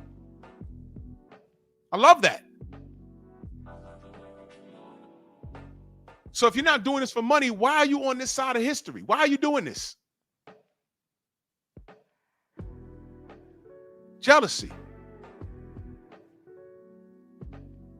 I'm looking at what Paulie Malignaggi said and what he was doing and attempting to do, and it's mirrored. You're doing exactly what he did. The difference is you're black. And if you ask this nigga why you behaving in this fashion, he'll he'll dead the conversation. Oh, no, don't do that. Don't do that. It's not about that. We're talking boxing. Okay, let's talk boxing then. You really think this is a power play off of Teofimo? You really think that? Well, you know what? Go talk to Tio's #1 fan / his family member, as he put it. Go have that conversation with Punch Drunk Boxing. Uh-oh. Go! Because he said the realest shit I ever heard. Y'all all heard it by now. Matter of fact, it might be on this Aki video. Let's play what Tim had to say. Tim Deatherstorm Bradley. Hey, let me just say this real quick. Who in the hell is scared of Devin Haney after that last performance? Shit, I come back at 147 or come back at 145. Shit. Scared of Devin Haney after that last performance? A man scared to get hit. Now, why would you say that, dude? Hence, shout out to Trill Bill. His response is, we got some money for you, Tim. So you know who to call. You said that. Basically, challenge accepted. I don't know where this is coming from. I don't know why you're saying this. I don't know why you're saying that. Yeah, Eric Otis, see the difference is, I know Tim hyped off the Manny comeback. That might be true. But you know what the difference is, though? Manny, they'll always say Manny has a puncher's chance. They will always say that. Tim was never a power puncher. As great as his physique was, he was never a power puncher at all. He never had that reputation. He had a reputation of having a good chin, being a warrior, right? A power puncher, he was not. And as you age, as much boxing skill as you have, he's how many years removed from the ring? He's chubby now. He told Champside, when Champside asked him, do you still work out? He said, hell nah. He didn't say no. He said, hell nah. It ain't nothing for him to get back in shape. And in 3 months, he might look like the old Tim Bradley. But hell, Muhammad Ali looked really great in 1980. But it was 1980. It wasn't 1965. It was 1980. You understand? It's crazy work. So Manny, there's people that are picking Manny to beat Barrios. And if he does, they will say it's not an upset. There were people picking Jake Paul to get slept by Mike Tyson. I said, look. Y'all need to stop this. Mike Tyson is 60. He's not beating Jake Paul. And with all the other factors, I believe they had an agreement not to knock each other out. Had that man buck broken, he turned around on the camera while talking to his son. Did y'all peep that? Because at the end of the day, Jake Paul gives a show, right? Why the fuck did they have Mike Tyson's son talking to him, his son talking to his father, and when his father walks off, his naked ass is out for the world to see? I'm like, do y'all even understand what was just done? Do y'all get it? I know. I'm just looking too deep and I'm talking about the race thing. I just told y'all what sagging is backwards. Michael Fleming, salute to you. I'll check it in a minute.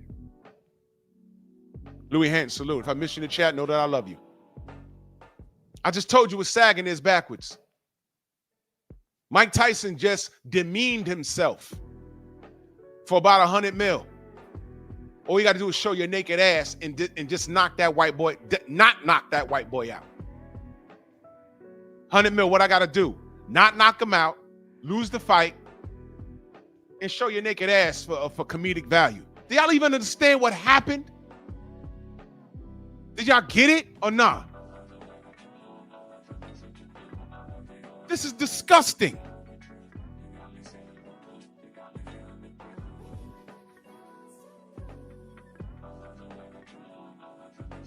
Everyone laughed.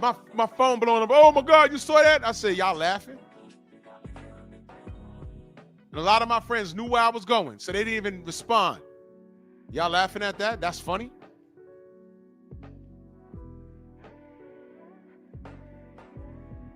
What did I say about Mike? Loved him when he was in the ring. Second, he started having these meltdowns. He was America's favorite train wreck. Now he's just entertainment. He talks with a lisp. Talks with a lisp. You know what I mean? The Mike Tyson Mysteries, that cartoon is funny as hell. The writing on that is funny as hell. I will get, if y'all never saw the Mike Tyson Mysteries, it's funny as hell. The writing is funny. But that's a cartoon. This real life shit, it's not funny. This was one of the most dangerous and celebrated fighters of all time. One of them. I do have like issues with his boxing career, but I did not like how he was treated by the media outside the ring. And he wasn't mentally prepared to deal with it. Floyd Mayweather dealt with the media just fine. And they didn't like that he wasn't bothered by anything. They don't like that. Just like Devin Haney. So why is it that Sean and Radio Raccoon couldn't say that in comparison to Floyd? You know, Floyd was an asshole and Floyd was made to be boring in the ring, but damn it, the media didn't bother him. And yo, you know, Devin Haney's the same way. Yeah, Devin's not bothered by y'all. Devin is the complete polar opposite of Floyd Mayweather. Floyd Mayweather and Andre Ward were active at the same exact time. They got the same amount of hatred for different things. Andre Ward didn't do anything remotely close that Floyd Mayweather did, but they received the same kind of hatred, the same venom, and neither of them were bothered by it. And when they can't break the black man, they turn to women. Shout out to the Godfather. Fellas, what do women do when you're not interested, when you don't want to work with them, when you're not interested, when you're resisting advances, and you don't want to, what they do? Oh, you gay anyway. Oh, look at your shoes. Look at your car. You need to shave. You ain't all that. You probably got a little dick. You hate your mama. You gay. Just 5 minutes ago, you wanted my phone number. Shame, insults, guilt, and the need to be right. Ma, I told you no because your wig lopsided. Now, I wasn't going to say anything. I just said no thank you, ma'am. And now you're mad. I wasn't going to say anything. But because your wig is lopsided or completely backwards. You ever had a bitch talk to you with her wig completely backwards? I've seen that. Tried to make a new style, put the shit on backwards. I'm like, this ain't working for you. Now you want to talk about my shoes. You can't guilt me. You can't shame me. You can insult me all you want. But it don't make you right. Sign language. They tried to do it with Floyd. It didn't work. They tried to do it with Ward. It didn't work. Now those two men are complete polar opposites, but they put them in the same bag. And that's what Radio Raccoon did. Why does Floyd Mayweather keep coming up when you talk about Devin Haney? Y'all didn't even like him. Why y'all not saying, hey, y'all talking about Andre, at least he's not Floyd? Y'all not looking at Devin Haney and saying, well, you know, he's not Floyd at all. At least he was undisputed. At least he's chasing greatness by way of the resume. Y'all talk about all the negative shit. Y'all never talk about what he's doing good. Y'all never do. Tim, Devin Haney went to Australia and dominated the guy that beat the dude that you're bigging up in his hometown. I told George Kambosos, you need to come because you're fighting Richardson Hitchens in New York in the back row. Do y'all know he's the road warrior technically? And pun intended, Mad Max, Mel Gibson, the road warrior. Y'all remember that movie? I know Copper remembers. I know Stormin remembers. The movie takes place in Australia. Post-apocalyptic thing, the world was ended and people are just fighting to survive. I said, you should come to the ring dressed like Mel Gibson, because Mel Gibson is, for those of you that don't know, because he's been in America so long, he don't have an Australian accent anymore. He's Australian. You look at the Road Warrior, you might get Mad Max, the Road Warrior, the original one. You might get confused because that's an Australian accent. That's Mel Gibson's accent. He's Australian.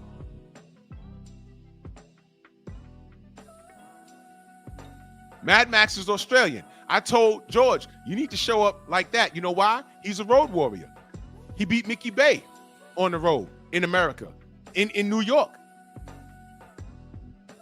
He beat Tiafimo in New York. I said, you might as well come to, I said, you need to call up Mel Gibson and do the ring walk. I didn't say that on camera, but I did say on camera, you need to come to the ring dressed like Mad Max, because you are the road warrior. That's the truth. He came to New York and whooped Tiafimo's ass. He almost made a mistake in the round 10. But George Kambosos is a dog. He's a dog. He's a dog. Cut up Tio's face, dropped him in the first round. Had him making excuses after the fight. Oh, my throat collapsed. And y'all didn't say anything. Y'all didn't say anything.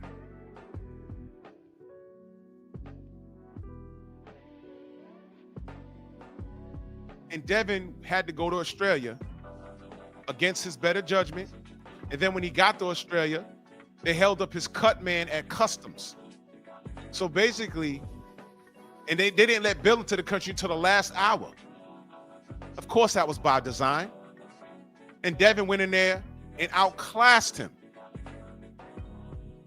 What did Tim say about that? I don't recall. Did he have anything good to say about that? What did the American media say? Oh my God, he won undisputed. We have an American undisputed champion. Breaking news. No, I don't even remember it scrolling at the bottom of ESPN. I don't recall. I know boxing media was sick that night. Y'all remember what happened that whole night? Well, whatever. I ain't gonna. Devin fought, or was that the rematch? I think that Devin fought the rematch the same night Clarissa Shields fought. The same night we was at the Barclays. I remember we was watching the fight on our phones, and we was waiting on we was at the Barclays for Deontay versus Robert Helenius, and Deontay offed him in the first round. It was a wonderful night.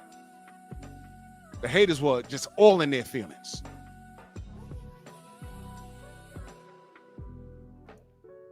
So where was Tim in the middle of all of this?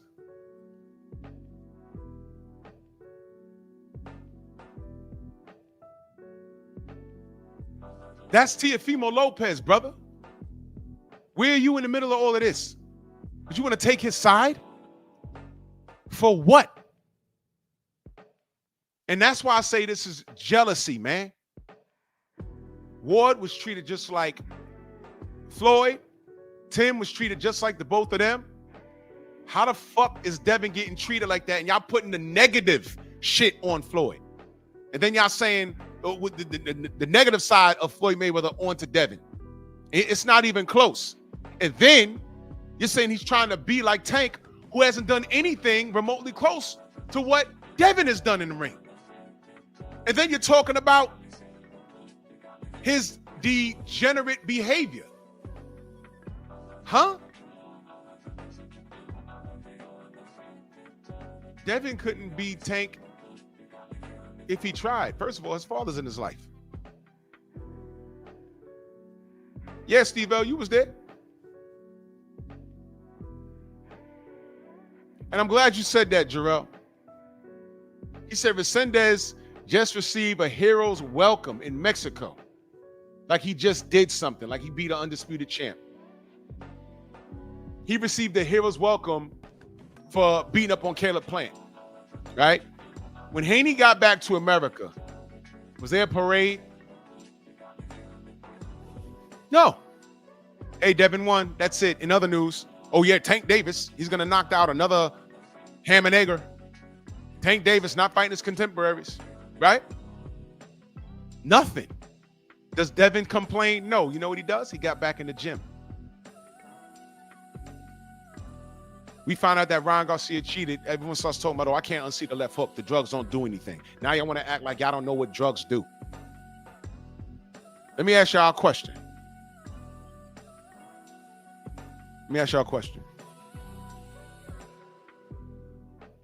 I don't know who smokes marijuana or who had a drug problem in my chat or whatever. None of my business.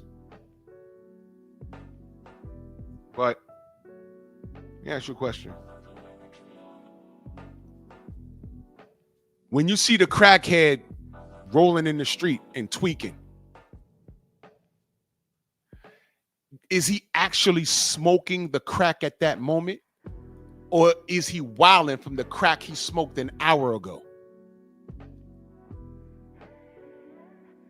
What happens when you take a energy drink? You get a buzz. Your workout, there's something called pre-workout. There's something called post-workouts. Eventually they wear off. Some of those things are bad. What do they call it? A crash.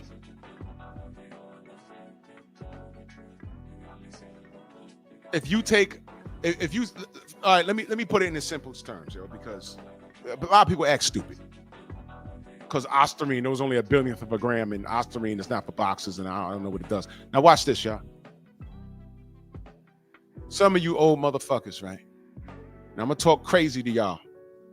All right, y'all get that 25-year-old chick, and you know, some of y'all are not in shape, so your dick game ain't what it used to be. So you go to your doctor and you meet the requirements. Now he want to give you the blue pill, and every time you go out on a date with this girl, and you already know what it is, you digging her out, and when you take that blue pill, you feel like you're 18 again. And you knocking it out the park, right?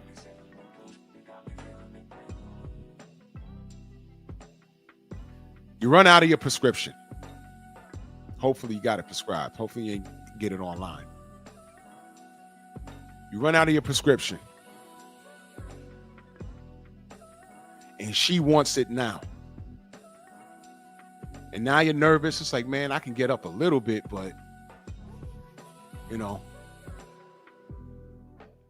it ain't gonna be like it's been. So you try it, and it's not working. And you lie to shorty. Say, hey, man, you know, I had a hard day at work, or I hurt myself, or, you know, whatever. Reality is, you're like a 60-year-old man. That's just the reality. All right? So now you go to the doctor and do some blood work. And he's telling you some things, and it's like, he says, well, you know, I see here on your blood levels that, you know, the dick pill medicine is kind of still in your system, and that's okay. I'll give you a new prescription. And you say, hey, man, it's still in my system? Yeah. Well, shit. Wasn't working the other night. And, you know, prior to that, I saw shorty on a Friday, and everything was fine. I saw her on a Saturday, and everything was fine. You know, I took the pill on Friday, Saturday, Sunday, Monday. I'm okay. I'm okay. And it wore off. Yeah. I still had a billionth of a gram in there.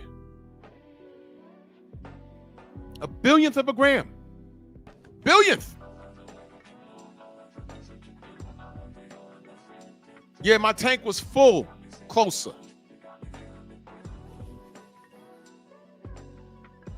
And the doctor says to you, well, your penis did work a little something, right? Yeah. So why don't you just complete the task? Well, I wasn't confident, doc, you know. Oh. That has something to do with your confidence. Right.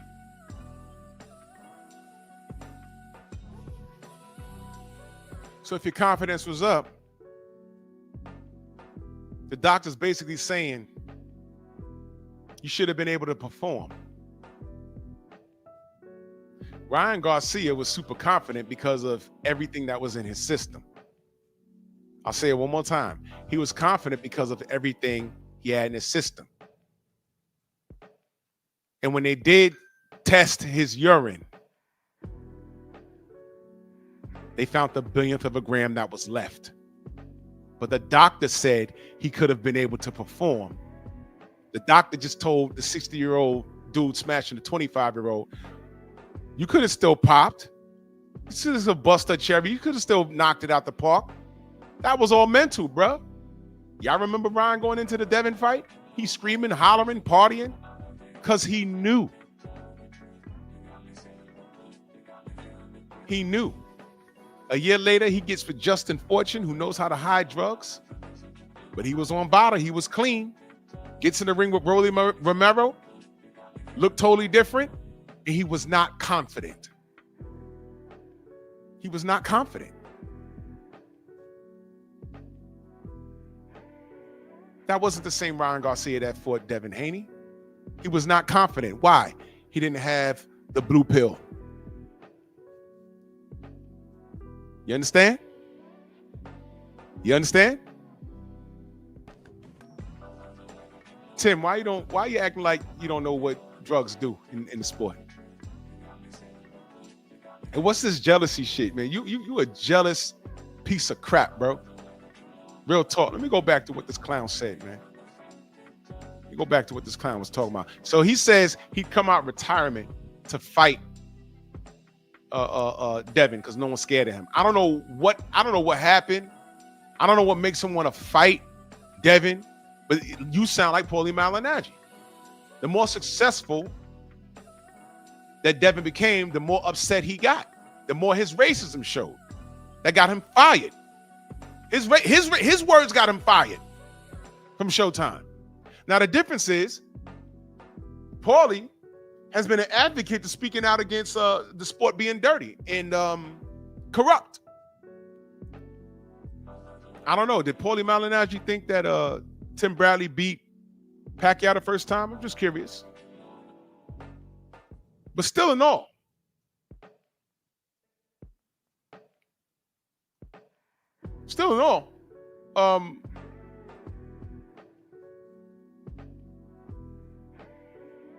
Paul came clean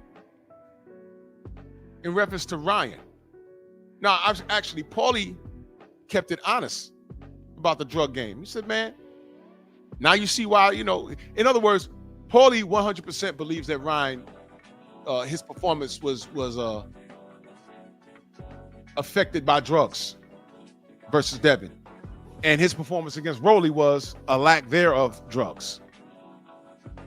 100%, he believes that. And I stand with Paulie on that. I agree with him. Has Tim said that? And that's what makes this worse, black man. When a racist can keep it honest and keeping it boxing, and you cannot. And that's what makes you a scumbag. That man don't want to be touched. That's easy work. You said Devin is easy work. Now, these are his words. Tim, Bill said he got money for you. Get your shit in shape. I still think Devin shouldn't even bother because Devin fucks him up. He's been out the ring. He's fat in the face right now. He's not training. It's not for him, muscle memory. He's an athlete. It'll come back. But even in his prime, stylistically, there's nothing I see in Tim Bradley that can compete with Devin Haney.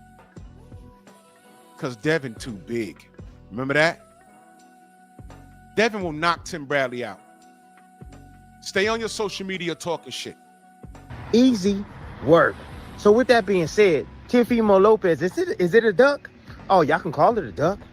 We can call it a duck. He's not calling it a duck though. Y'all can call it a duck, but y'all come in here because y'all want original takes. Y'all want original takes. Takes that you hear from other people. Not takes that you hear from other people. Original takes. What do you mean? You're a Hall of Famer, a retired pro. There's a lot of pros that say shit that I don't agree with. There's a lot of pros that say shit we look at and say, what is that? Teddy Atlas told Andre Ward and Bud Crawford that he thought Vasily Lomachenko was number one pound for pound after Bud just scored a knockout on ESPN. Told them straight to the face, it was unprovoked. Bud just won. Ward was just sitting there with calling the fight with Teddy Atlas, and unprovoked, Teddy Atlas told them straight to their face, I think Lomachenko's number one pound for pound. I made the meme. How much they paying you to say that, Teddy? And I said, how dare this motherfucker do that? How dare he do that? With his second career fight, he lost and he didn't even run it back. You got Andre Ward standing in front of you, who wasn't retired at that point. I don't recall if that was before or after the first Kovalev fight. I don't recall. But you got Bud standing there, who's still undefeated and was just short of undisputed at 140, I think. And he's saying that shit to them. And Lomachenko lost his second pro fight. So when I tell you racism in boxing exists, but it's so normalized that people do it, it doesn't even realize they're doing it. So I don't give a fuck about you. I don't care who you are. I disagree with Teddy Atlas all the time.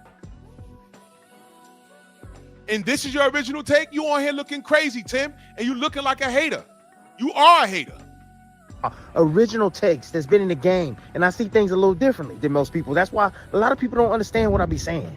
I don't. You don't understand what you were saying. After you fought Ruzin Provodnikov, we didn't understand what you were saying for a goddamn year. Through your own admittance, you fought a stupid fight and you was talking slow. You said that, man. And you fought a stupid fight.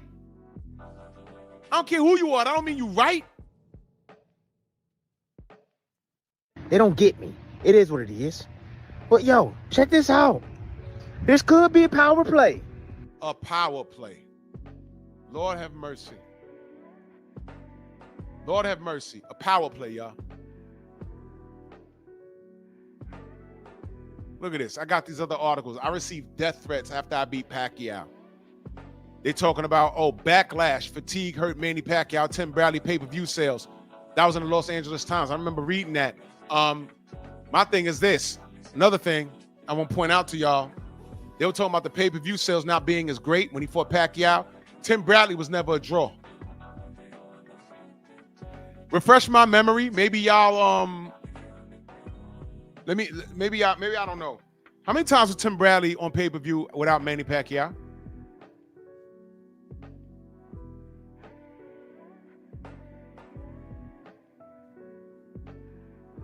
When he fought Marquez, was that on free TV or was that a pay-per-view? I think that was on HBO. Was Tim Bradley a pay-per-view star without Manny Pacquiao? Ruzin Provodnikov was after Manny Pacquiao. That was on free TV. Right? Okay. Okay, fine. I mean, usually the play is once you are on pay-per-view, you're a star. No, he got according to the public, he got a gimme victory. That's what he got. A victory he didn't deserve.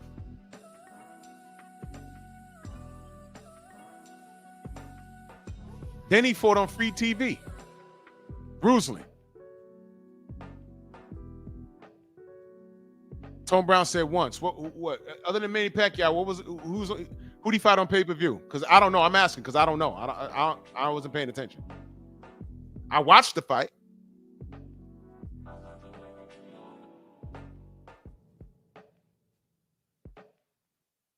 Asking for a friend because I don't know. Ryan Garcia is this megastar, right? After he lost to Tank Davis, we didn't have to pay for that fight. After he fought the Tank Davis, his next fight was against Oscar Duarte, and that was at the Toyota Center in Houston. where I saw that infamous silly shell, because there ain't no Philly shell. He completely turns his back.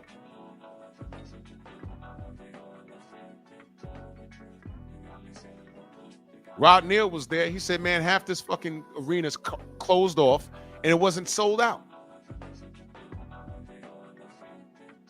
But this is the star, right? They tried to tell us the same thing about Tyson Fury. After Deontay Wilder dug him out the garbage and fought to a draw, which was a robbery. I thought Deontay won that fight. Right? He ducks the rematch. And by the way, I don't forget what Andre Ward said.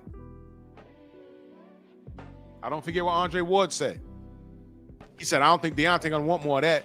Deontay, after the fight, said, I absolutely want the rematch. Fury first, he said, oh, okay, I'll fight him in the rematch. Here comes Bob Arum. He threw a deal at him. He signed him, right? His next fight was on ESPN Free TV, and they had to give away like 1,000 tickets. Nobody cared about Tyson Fury. I'm not lying. That happened. That happened. So Ryan Garcia is not the star that you thought he was, because the week before the Oscar Duarte fight, Devin fought Regis Prograis the week before. That was pay-per-view. So while y'all whipping that brother's pay-per-view sales, Ryan Garcia was on free TV, y'all, in a half-filled arena. Y'all talked about Deontay Wilder who had no star power. Tyson Fury fought 2 times, and it was on free TV. Tone Brown says Marquez fight was on pay-per-view. Now watch this, y'all. They're going to hate this, because I couldn't remember. I remember watching it. I may have bought it in support of both of them, because I liked both of them at that time. I like Marquez still, but I like Tim Bradley at the time. But watch this, y'all. Who do you think carried that pay-per-view? Was it Tim Bradley? Or was it the Mexican fans? Uh-oh. Uh-oh. You see how that works? Now, I'd be a coon if I said that back then. Yeah, it's on pay-per-view, but, the Mexican fans, because Marquez got the power of Mexico. Marquez has a whole country behind him. As if Tim Bradley's not American in the country of America.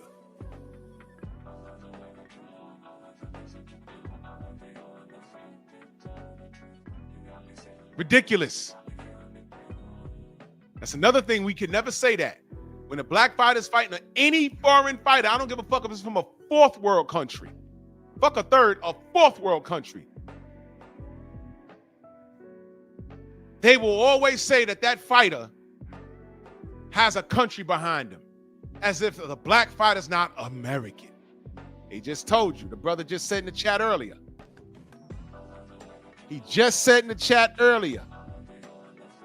Resendez goes back to Mexico and had a hero's welcome.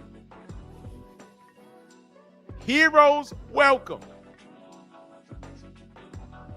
for beating Caleb Plant. The gringo. That's what they call him, right?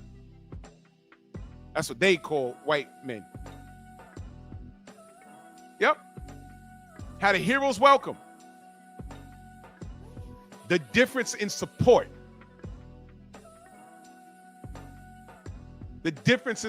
That's why I'm looking at Tim. This reign on DHP is unnecessary, and I can't make sense of it. It is ridiculous. Let's go back to what this shoe shining boy says. This could be a power play. Here's why. Look, Teofimo Lopez, right? He wanted to fight Boots. Why did he want to fight Boots? Because there was more money on the table. That's why. One, maybe he thought he can beat him. Maybe not. I don't know. I thought he had a good chance. However.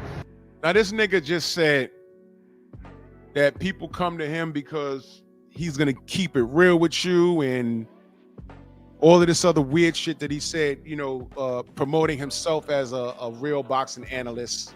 He's a Hall of Famer, retired pro, whatever. He said fighting Boots was more money. What did we find out? We found out that the same money that Teofimo was offered to face Boots was the same money he was offered to face Keyshawn, was the same money he was offered to face Devin, which was $11 million.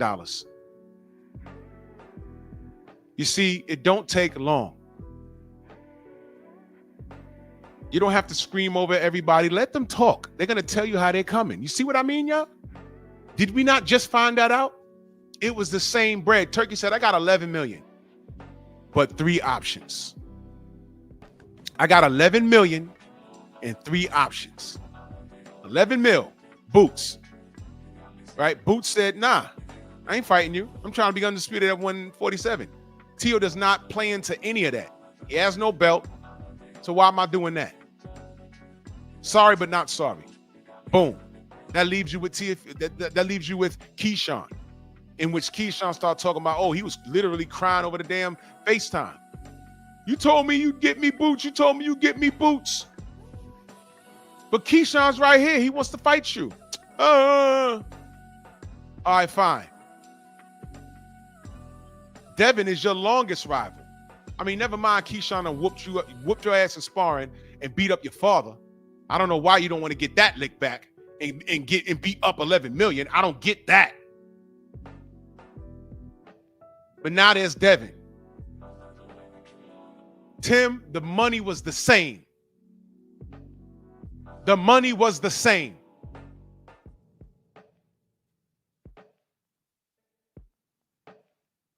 So what you just said right here was wrong.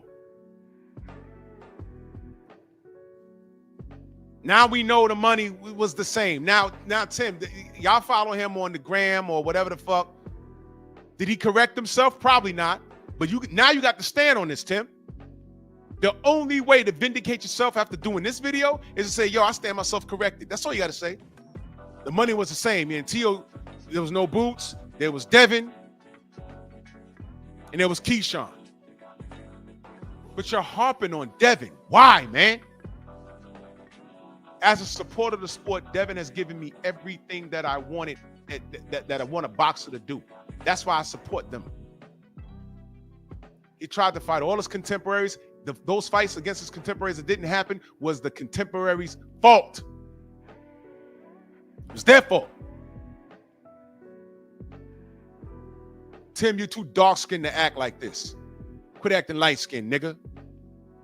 Boots didn't take the bait. Product of a bend wench acting ass. Boots didn't want the fight.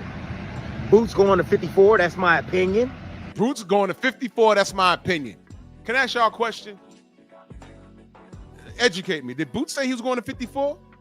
Definitely. Or did he say he was trying to unify at 147? Did I miss something? Please correct me.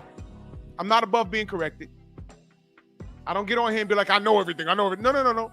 Because I don't have time to read what y'all read. Some of y'all are retired. Some of y'all got time. I have a full-time life. I'm a full-time father, full-time husband, have a full-time job. Did I miss it? Jose says unify. Okay, that's the last word I had.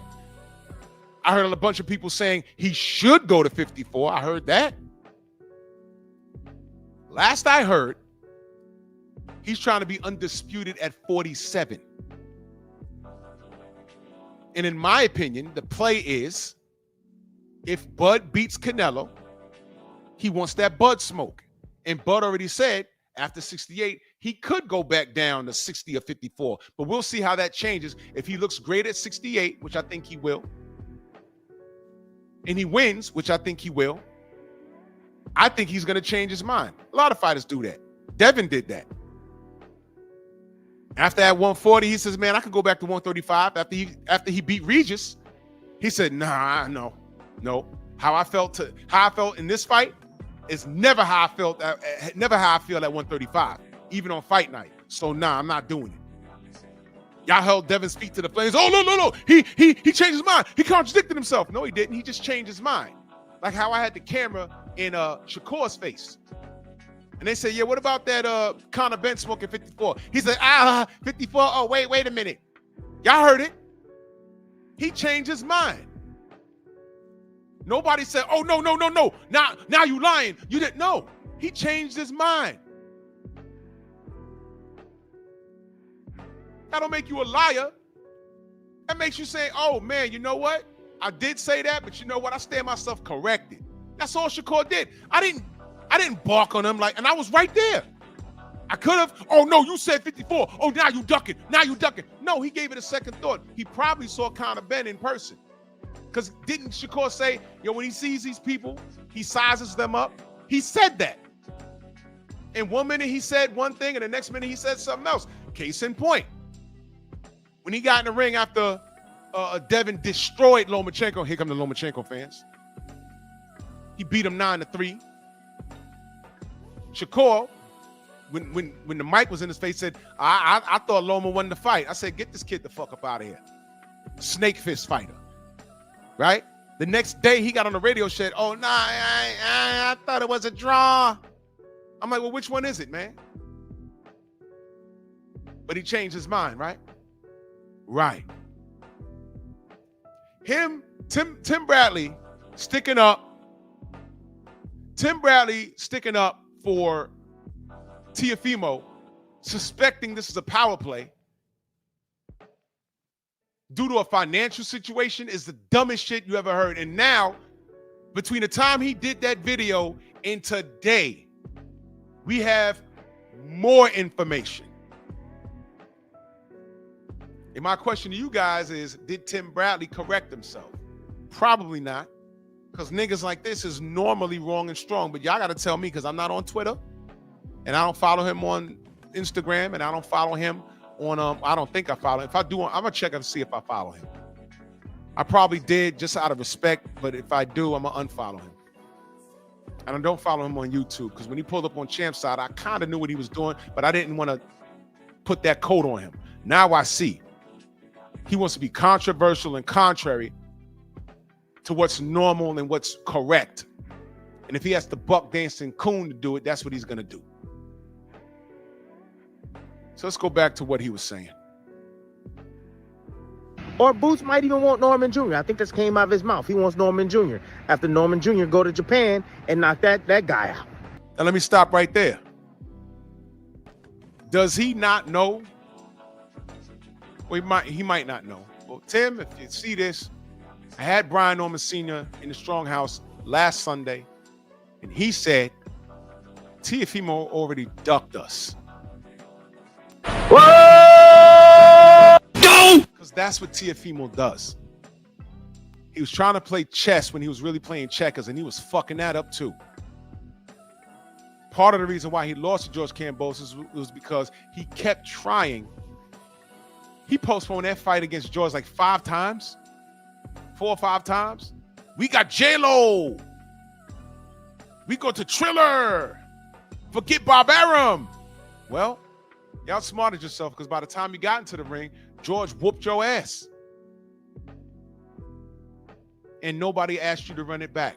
I did. I said, well, shit, go get that get back. Didn't do it. And George said, I'm with the shits. And he never did it. And what did we hear? My throat collapsed. Tim, you remember that excuse?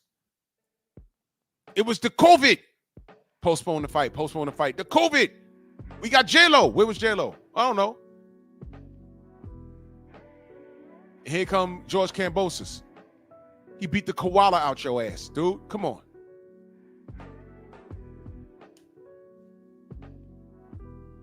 So all this shit about Boots, let me ask you a question, Tim, because I don't know. Did you speak to Boots about what he's doing definitely? Probably didn't. This is all your opinion, though, right? We're supposed to listen to you. You just now listen to this, y'all. How can I believe what you say when I see what you do? You had a lot of fugazi moments in your career when you was a professional, but I'm not going to use your fugazi moments to dictate my judgment on how you analyze the sport today outside the ring, because those two don't mesh. Or do they? You had some fugazi moments. You could have fought Errol, you didn't do it. Hell, you could have fought Bud, you didn't do that. It's a few things you could have did on your way out. You didn't do it, right? Right. Didn't do it. Didn't do it. So now you're calling this all wrong. You're how many years removed from your career? You're challenging a young lion that's doing everything in the sport that's supposed to be done. And you're so frustrated and in your feelings that you literally challenged him to a boxing match? What happened to the OGs respecting themselves and applauding the younger generation? Did Joe Louis hate on Muhammad Ali?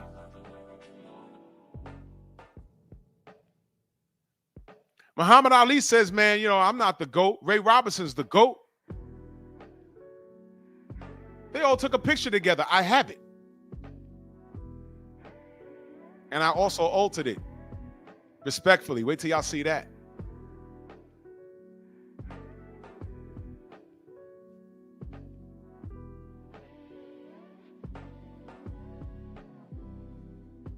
What happened to that? Man, they put Triple G in Marvin Hagler status. They actually reached out and got Marvin Hagler to take pictures for him. And Hagler was so polite. They probably spoke behind the scenes and he put him up on game. What happened to that? And it seems that these dudes be so bitter. What do I always tell you about these dudes not counting their goddamn blessings?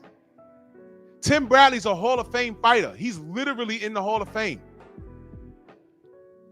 And although there's some discrepancies in his career, there's a couple of things that I like to see him have done. Win or lose, I'd have gave him credit for trying.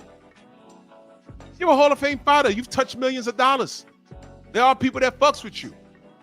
And now you're doing this. Devin didn't do anything to you, man. Why are you behaving like this?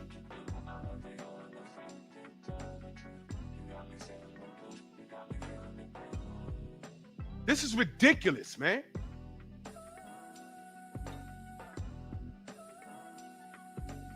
Hold on.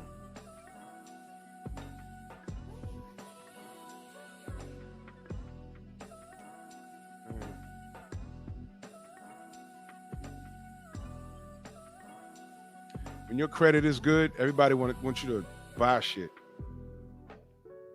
My credit is great. Now all of a sudden, motherfuckers want to give me those super duper, I don't know, these credit cards that are different colors. When the sun hit it, it'll blind you. I'm like, I don't need that, man.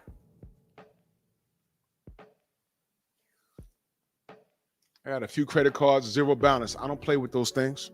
I got them just to have them.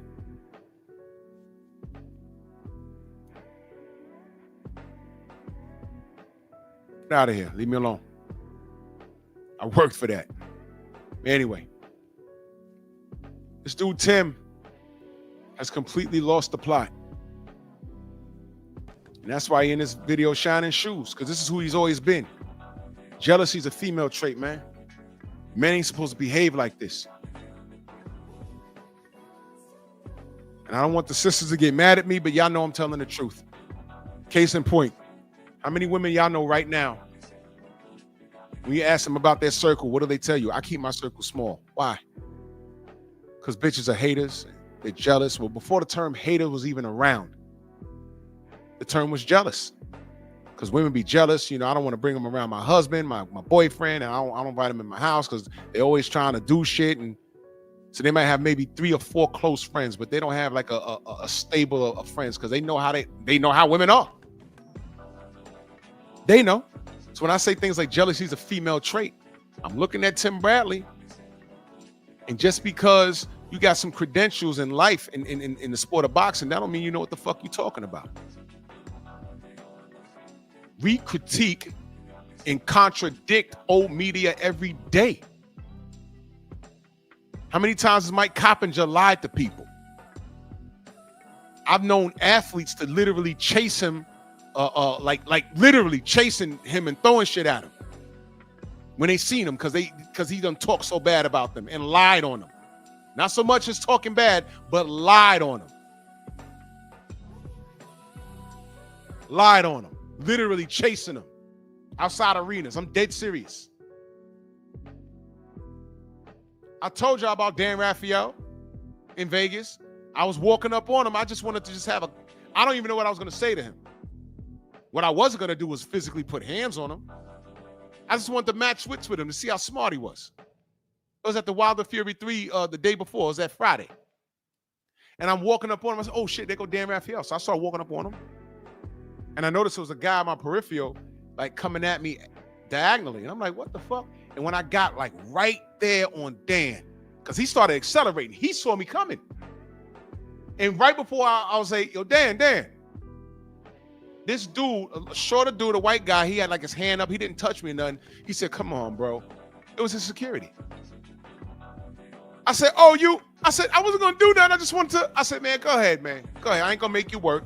I said, I wasn't going to do nothing. Trust me, if I wanted to run up on him and assault him, I'd have did it. But I was like walking up on him, like right when I was saying, damn, this dude like had his hand up like, come on, bro. I was like, come on.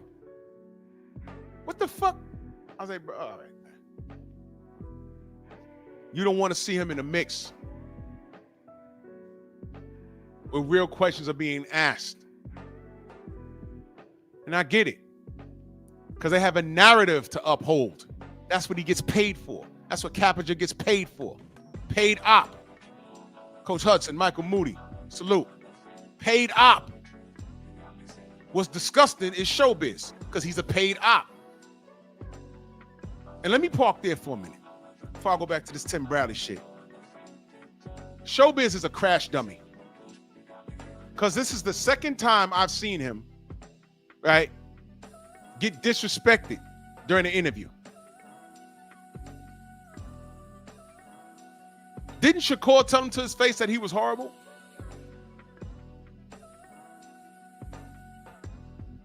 Had him on there looking stupid. Nigga, you's a crash test dummy. You got hired because you're controversial and you're contrary to what we stand up for. You stand against. Oh, they like Deontay? I'ma hate on Deontay. They like Errol? I'ma hate on Errol. They go against racist Ryan? I'ma stand in the pocket for racist Ryan. And you got a DAZN deal because of that.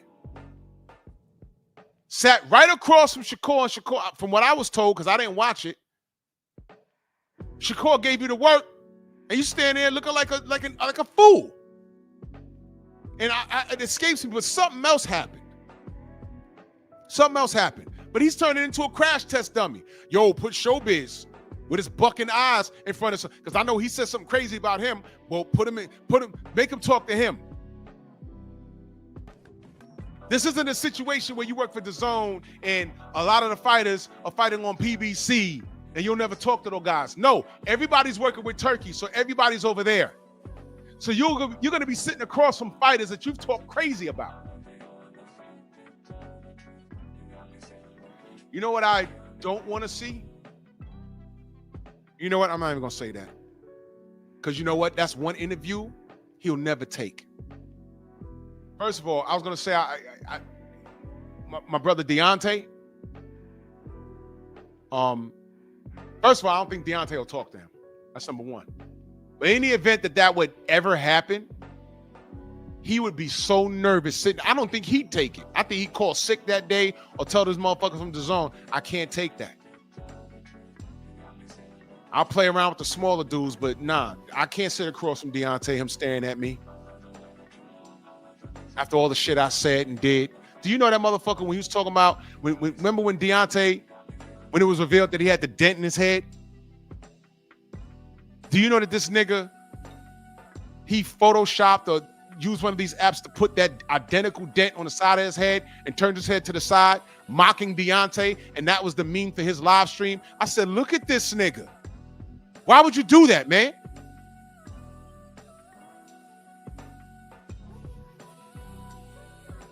I'm telling you right now, a lot of these old media motherfuckers, the way they violate it, because that's not just you talking about a situation. Some of these niggas deserve to get their ass kicked. I'm dead serious. Hey, Drew, but what about this meme right here? I don't give a fuck. If I do anything about any of these athletes and they take offense to anything I did, when they see me outside, they're welcome to approach me. I am not above approach. But it will go where they take it. And that's my answer to that. It will go where they take it. If they want to come up and start cussing and screaming, I will cuss and scream back. If they want to come up and have a conversation, like, yo, man, that was over the line. Don't you think I was crossing the line? We can have a conversation. And I'll say, yo, this is why I did this.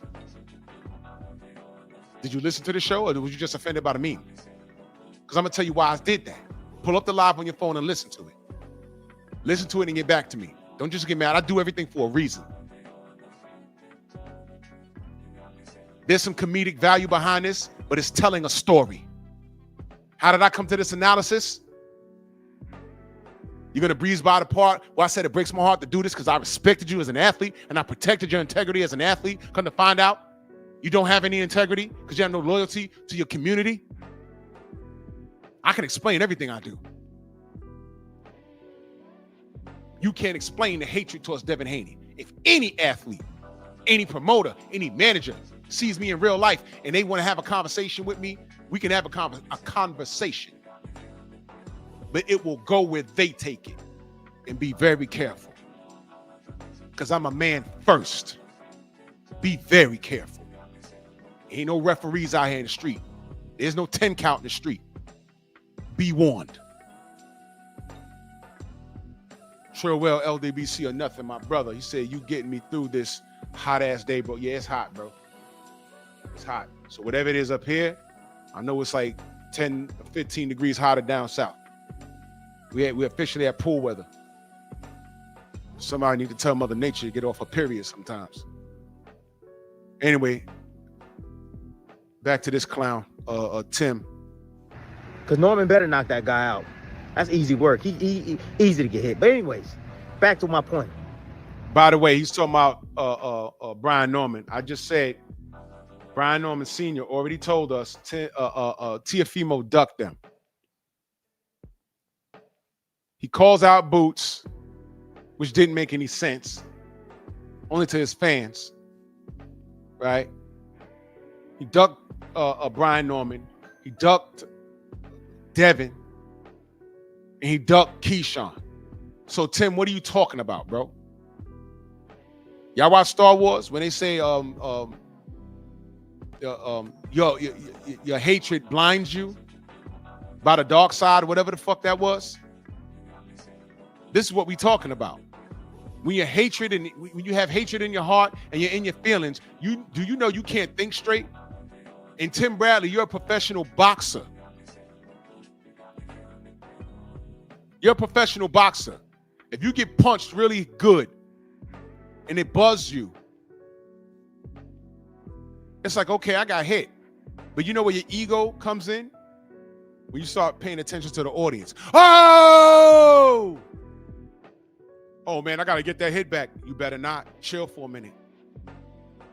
Chill for a minute. You need to download the data and find out why that happened so it don't happen again. Because what happens if you try and get back immediately?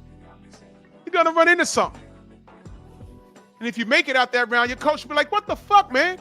We worked on this. I told you, we on the road, man. I told you not to pay attention to this goddamn audience. I told you they're going to do that shit. Tim Bradley, you've already displayed that you're an emotional wreck. The Ruslan Provodnikov fight. You wasn't fighting Ruslan. You was thinking about your kids, the death threats, the racial slurs. You wasn't supposed to be thinking about shit else but Ruslan. Went in there, became a punching bag because you wanted to show the world that you're a fighter. That was stupid. And now with all of that, because that's your resume, your behavior, that shows me that you lack mental. You might be mentally durable to get through a fight, but the decision you made to do that let me know that you don't make good choices. You don't make good choices, man. And now here you are, an analyst? No, you're an anal list. You're on the anal list. You're not an analyst. You're on the anal list because you're full of shit, like the rest of these niggas. But back to it. So he was gonna get paid more money. He was gonna get a shot at the ring belt. He was, willing to go up to 47 for that. Absolutely. He don't know what the fuck he's talking about. Everything he just said was wrong. Everything he just said was wrong. Because we just learned that 11. Now, since this, has he doubled back and said, yo, it was 11 million for all three of those guys? Tiafimo. But I'm going to show y'all why it doesn't really matter with what the fuck he said. I'm going to show y'all. But let me let him finish. But it was definitely for more money. I heard it was astronomical money. He didn't give you a number. We just got the number. So then Turkey says, nah, I want you to face Haney. That's who I want you to pay. But I'm going to pay you less money. I'm going to pay you 11, 9, whatever it is. So he's saying that the money he was offering for Boots was way more than $11 million. And he's justifying Tiafimo's position. Meanwhile, Tiafimo, his highest payday, from what I heard, was $900,000. Let's say it was $2 million. Let's just say that. Let's up it. Let's say it was $2 million. What's greater, 2 million or 11? And this ain't PBC back end money. This is upfront 11 mil. Now Tim is trying to get you to believe that he was about to make 20 mil versus Boots. Boots says no. Now they're going to call Boots a duck, and then he's going to drop it all the way down to a measly $11 million to fight Devin.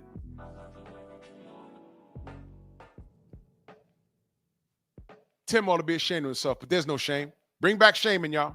I don't know.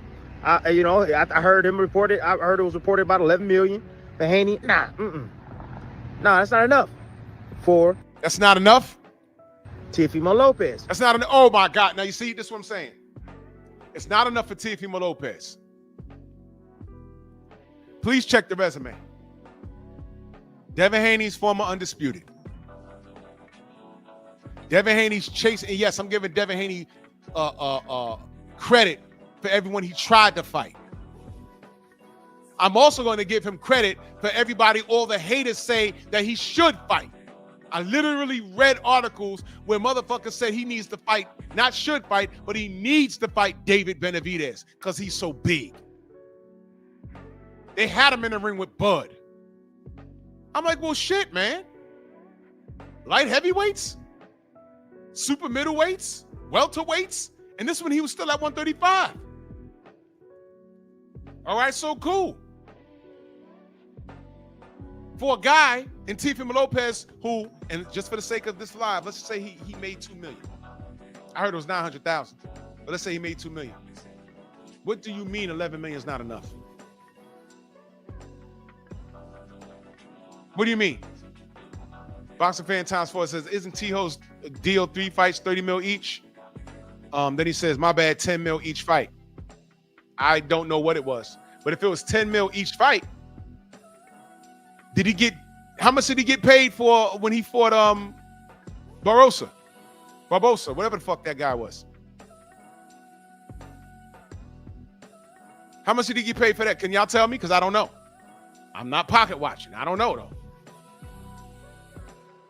So if he has a 3-fight deal with Turkey, he fought. This was his first fight against Barbosa, right? So he made 10 mil. Last month, he made $10 million. Let's say he made $10 million. Now he's going against Devin, right? Who, according to Tim Bradley, is a complete mark, right?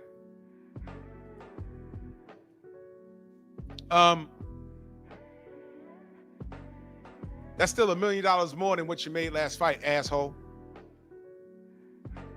Tim, this is a guy that ducked Devin Haney way before Turkey Al-Rashid got into the business of boxing. What the fuck are you talking about, dude?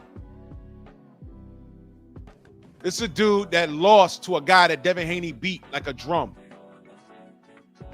on foreign soil 2 times. Tim, shut up, bro. Shut up, for real. But this is probably his reasoning why. This is probably his reasoning why. He's not saying it's fact. You need to listen when these guys talk. He said this is probably his reasoning why. Let's hear what he has to say. Thinking about this. What Teofimo Lopez has done in this game, right? Short period of time. Called his shot, beat Lomachenko. Called his shot, beat Taylor. I keep going back to that. Yes. He feels he's done a lot in the sport, right? He feels. What do we know about these women? They always say how they feel. Well, I feel I should get child support, although the baby's not his. Child support is for the child. It's not punishment for a failed relationship. Pep talk, I'll be talking about that. I feel. Tio feels. He was supposed to beat George Kambosos. I don't care how he feels. He lost. He beat Lomachenko. That happened, regardless of how you feel. He beat Josh Taylor. Great job. That happened, regardless of how you feel. But he laid an egg against Sandor Martin, and the world said he got a gift. Same thing with Jermaine Ortiz. He got a gift. But it happened. So regardless of how you feel, right? Now, fuck how I feel. After Sandor Martin, was he not standing in the ring saying, do I still got it? So please, let's leave feelings out of this. Deal with the facts. Deal with the facts. Because everything that I said about his wins, Devin Haney did better. Then you take a look at Ryan Garcia. Social media darling. Millions of subscribers. My God. Millions of subs. Millions of viewership. Millions of subs, millions of viewership. As soon as he lost to Tank, his next fight was on free TV. It wasn't even enough to support a pay-per-view. Nobody came out to see him. They like seeing him on Instagram and Twitter and masturbating over him, whatever they do. But I know when he went to the Toyota Center, they closed off half the arena and it wasn't sold out. Rod Neal, my brother, was there. He was sending me pictures. So are we dealing with facts or what? You know, the guy is hot. He's a hot. See what he said? The guy's hot. What do you mean, Tim? I'll keep going. What are you, a homo? Commodity. Ain't won a world championship at all, but he gets paid $20 million to face. Sorry about that blower. To Pause. face Rolly Romero. Ryan Garcia, in a sense, he's correct. Ryan Garcia is living off of name value, but it shows you the value of the casual fans, because anyone that watches the sport, the only way they celebrate Ryan is because of what he did to Devin. And it makes you wonder, what the fuck are you celebrating? The hatred of Devin or the fact that Ryan is for real? He's not for real. He showed that. And he was living off of his namesake, which is now tarnished because he got in there and laid an egg against Rolly Romero.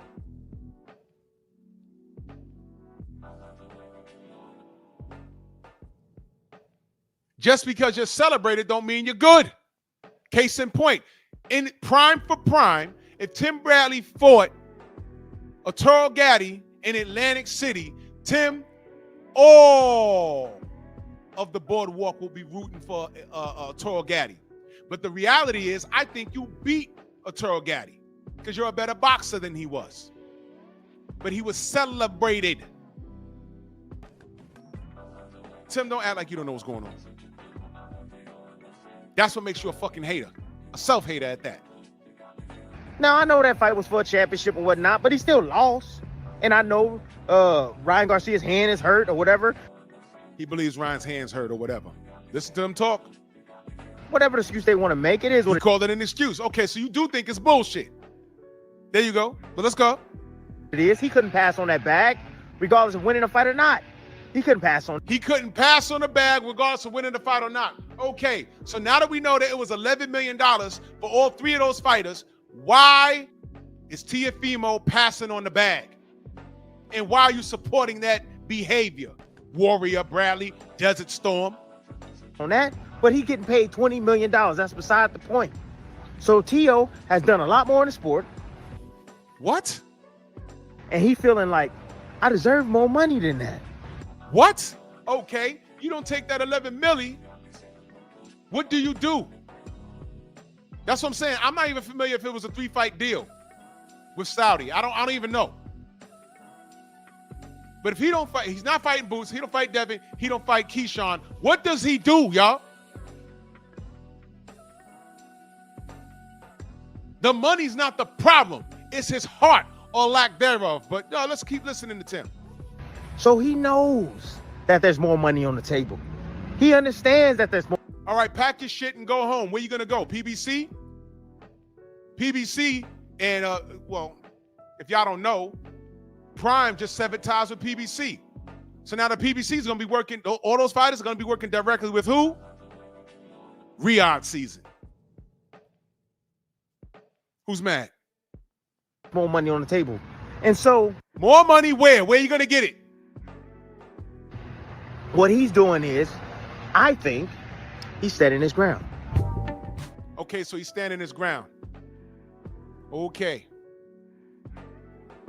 Now, let me ask you a question.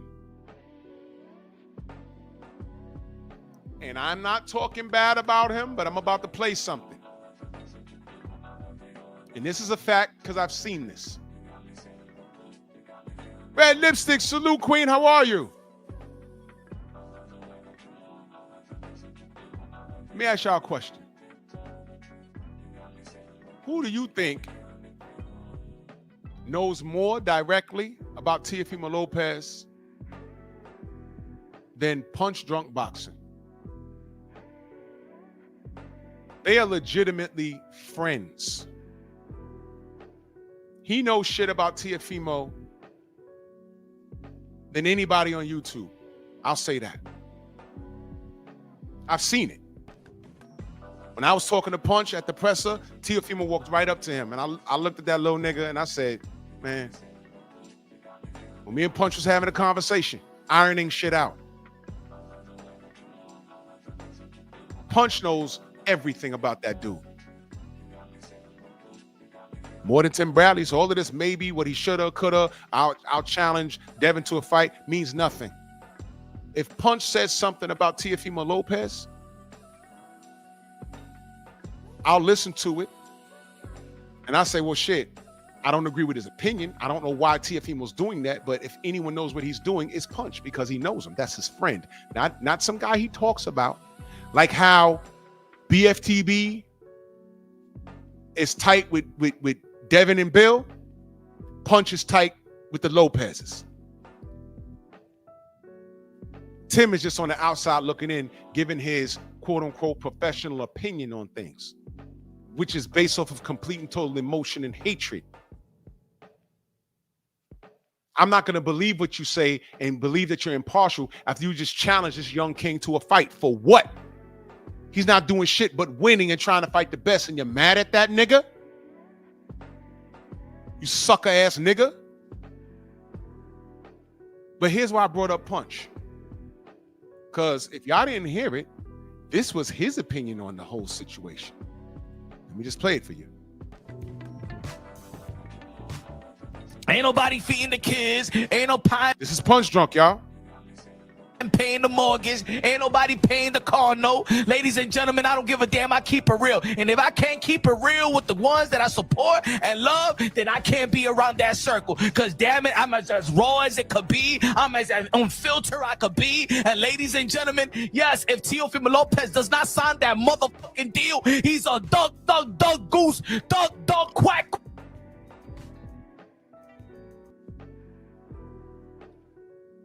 Whoa! What the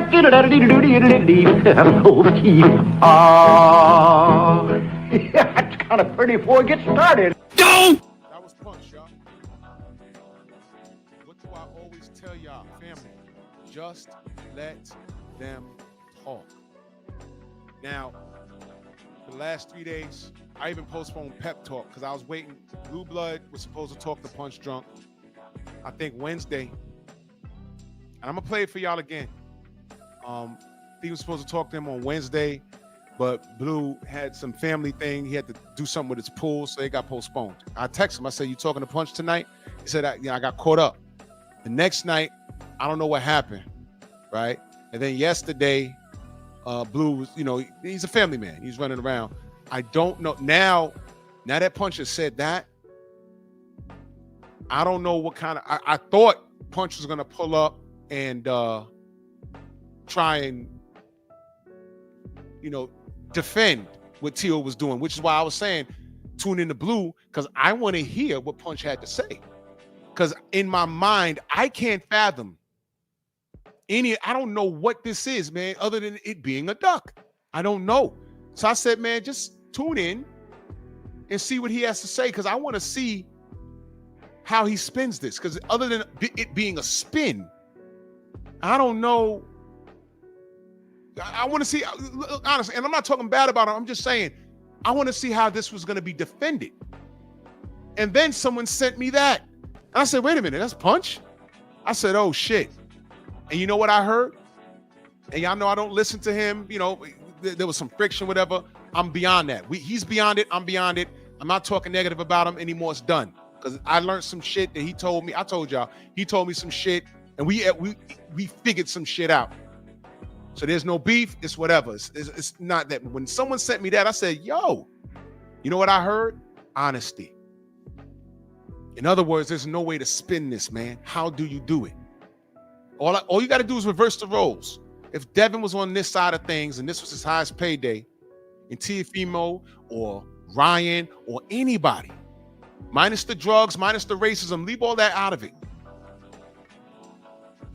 If they say, hey, Devin, Turkey got 11 mil. And Devin said, man, I thought I was getting Boots. Boots has his own path. You ain't got no belts at 147. He's trying to unify. You can spin the block and get him later, but I got Keyshawn here and I got Tiafimo here. Devin, you interested? And if Devin said no, I got to get my mental together. I'm fighting on a Christian soil and they don't like me because I'm Muslim. If Devin started doing all of that, do you know what my chat would look like? Do you know what my comment section would look like? Do you know what my conversations with Bill over the phone would sound like? I'd be like, yo, Bill, your highest payday was $2 million. This man is offering you 11. Outside of getting assassinated by the Kennedy bullet on the ring walk, you need to take this fight. It's a duck. These people always hold black people to a different standard. So when I said, wait a minute, that sounds like Punch. And when I saw the video, I said, oh shit. You know why? 2025 is so real, y'all. 2024, the groundwork was laid. Because now we started finding shit out. But it's never on our time. I keep telling y'all that. So everything that Tim Bradley said is all suspect. It's all opinion. And his opinion comes from his unconditional emotional hatred towards Devin Haney. All he does is cut them down. D-Man, salute. Snacks B, salute. Waffles, what up? I see you. I see all y'all. When your opinion is based off of your negative emotions towards a person you're speaking on or a situation or a group, I don't want to hear what you got to say. You don't like them anyway. But Punch just got up here. Listen, I'll bring it back. This is what he said, man. And I'm telling y'all that Tiafimo is his guy. That's his boy. Seriously. When I was at the presser, the Fatal Fury presser, I told y'all there was a Spanish dude in there. I was talking to him online. And when he went downstairs, when we all went, because the Palladium is downstairs, went downstairs, I'm filming, I think Ryan just walked off the stage, and I hear this commotion. I turn around, and that same dude was barking on Lopez Sr. Tio was all the way in the corner doing an interview. And dude was like, yeah, that's why Keyshawn fucked you up. That's why Keyshawn fucked you up. And I think that dude was with Africa was there. Richards and Hitchens was there. And he was screaming at him, yo, what's up with that racist shit, whatever, during the press conference, whatever. And then T.O., he was dressed like a field nigga in there. Nobody picked that up, but the OGs in there picked it up. I said, you see how this motherfucker's dressed? You see that shit? You see that shit? Okay. All right. I'll put that in my back pocket. Okay. He made a banana comment right there on the stage. So I heard that dude was with Africa. I don't know, but he started going back and forth. And he's like, yo, you know what it is? I'm in Brooklyn. You know what it is? And Tio Lopez Sr. was like, I don't care. I don't care. And then Punch interjected. And him and Punch started going back and forth. So when security came, you know, I walked up to homie because we was having a good conversation upstairs. Clarence McClain was there. And I said, homie, chill, because, you know, they ain't going to invite you back. Relax. Don't do that. Don't do that to yourself. Because he had a camera with him and everything. And I said, don't do this to yourself. I mean, you got to rise above that, bro. That's what I told him. He calmed down, but he was escorted out. So what I'm saying is, Punch was standing in the pocket for Team Lopez. So for him, and you see, and let me say this, man. If this is coming from the heart, salute Eric H. If this is coming from the heart, if this is your family, if this is your boy, you should only know one way to tell him, and that's the truth, family. You understand? If I'm fucking up, if I make a mistake, if you're my friend, you might not have to do it in public eye. You might not have to do it for everyone to see it. But when the dust settles and it's just me and you need to say, yo, Drew, you know, you could have handled that different, right? This happened. You didn't have to do that. You all you could have did was this and that and da da da da. Now I'm with you. I got your back, but it didn't have to go there. And part of being an adult, that you might disagree because you're still emotional over a situation. But when the dust settles, you got to recognize, okay, I might have put my boy in a position. He defended me, but now people are looking at him strange, and I may have fucked up. But he defended me because that's who he is. And see, the thing is,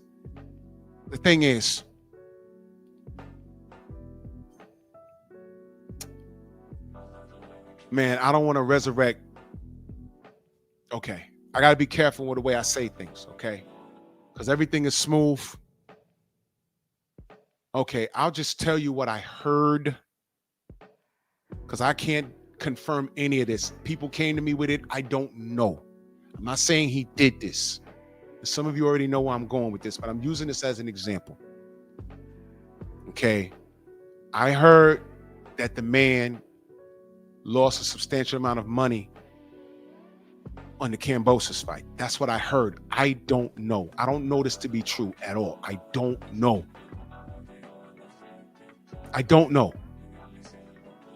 At the time, everything was hostile between him and I. I don't know if that's true. I don't know. I don't know if that's true. I don't know.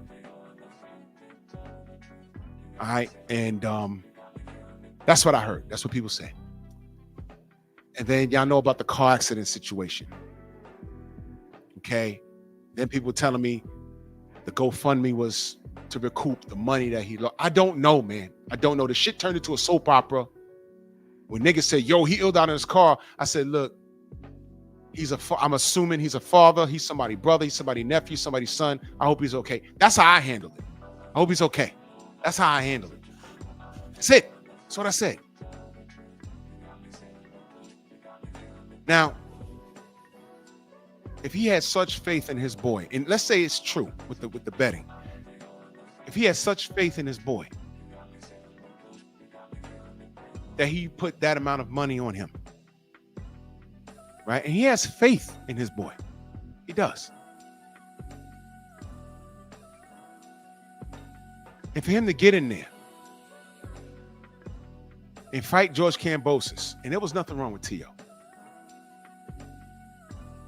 He just has a problem with people that do certain things in the ring. George Kambosos is a mover. Sandro Martinez is a mover. Okay?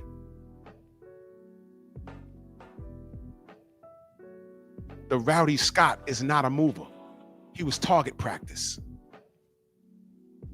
Josh Taylor just stood there and he got outboxed.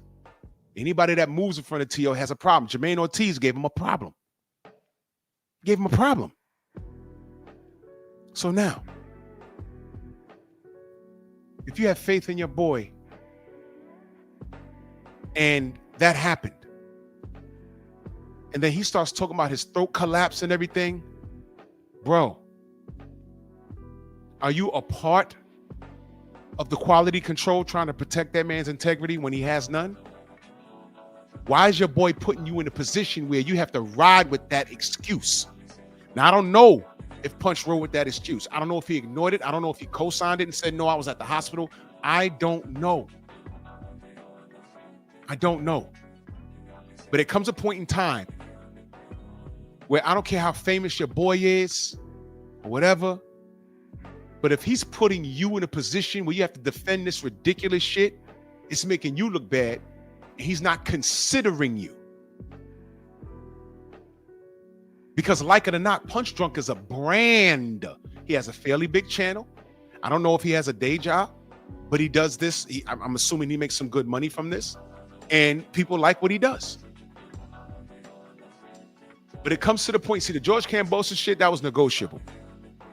The Sandro Martin shit, that was negotiable. This right here,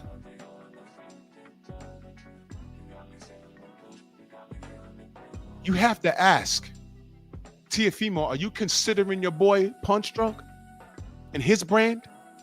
Are you even considering that? Are you respecting your friend who's been in the pocket for you from day one? Are you respecting him? Do y'all understand what I'm saying? How many times you heard BFTB said, I told Bill, y'all doing good now, but don't put me in a position where I'm going to have to hold your feet to the flames if you do something crazy. Because y'all know BFTB is going to do it. Y'all know I would do it.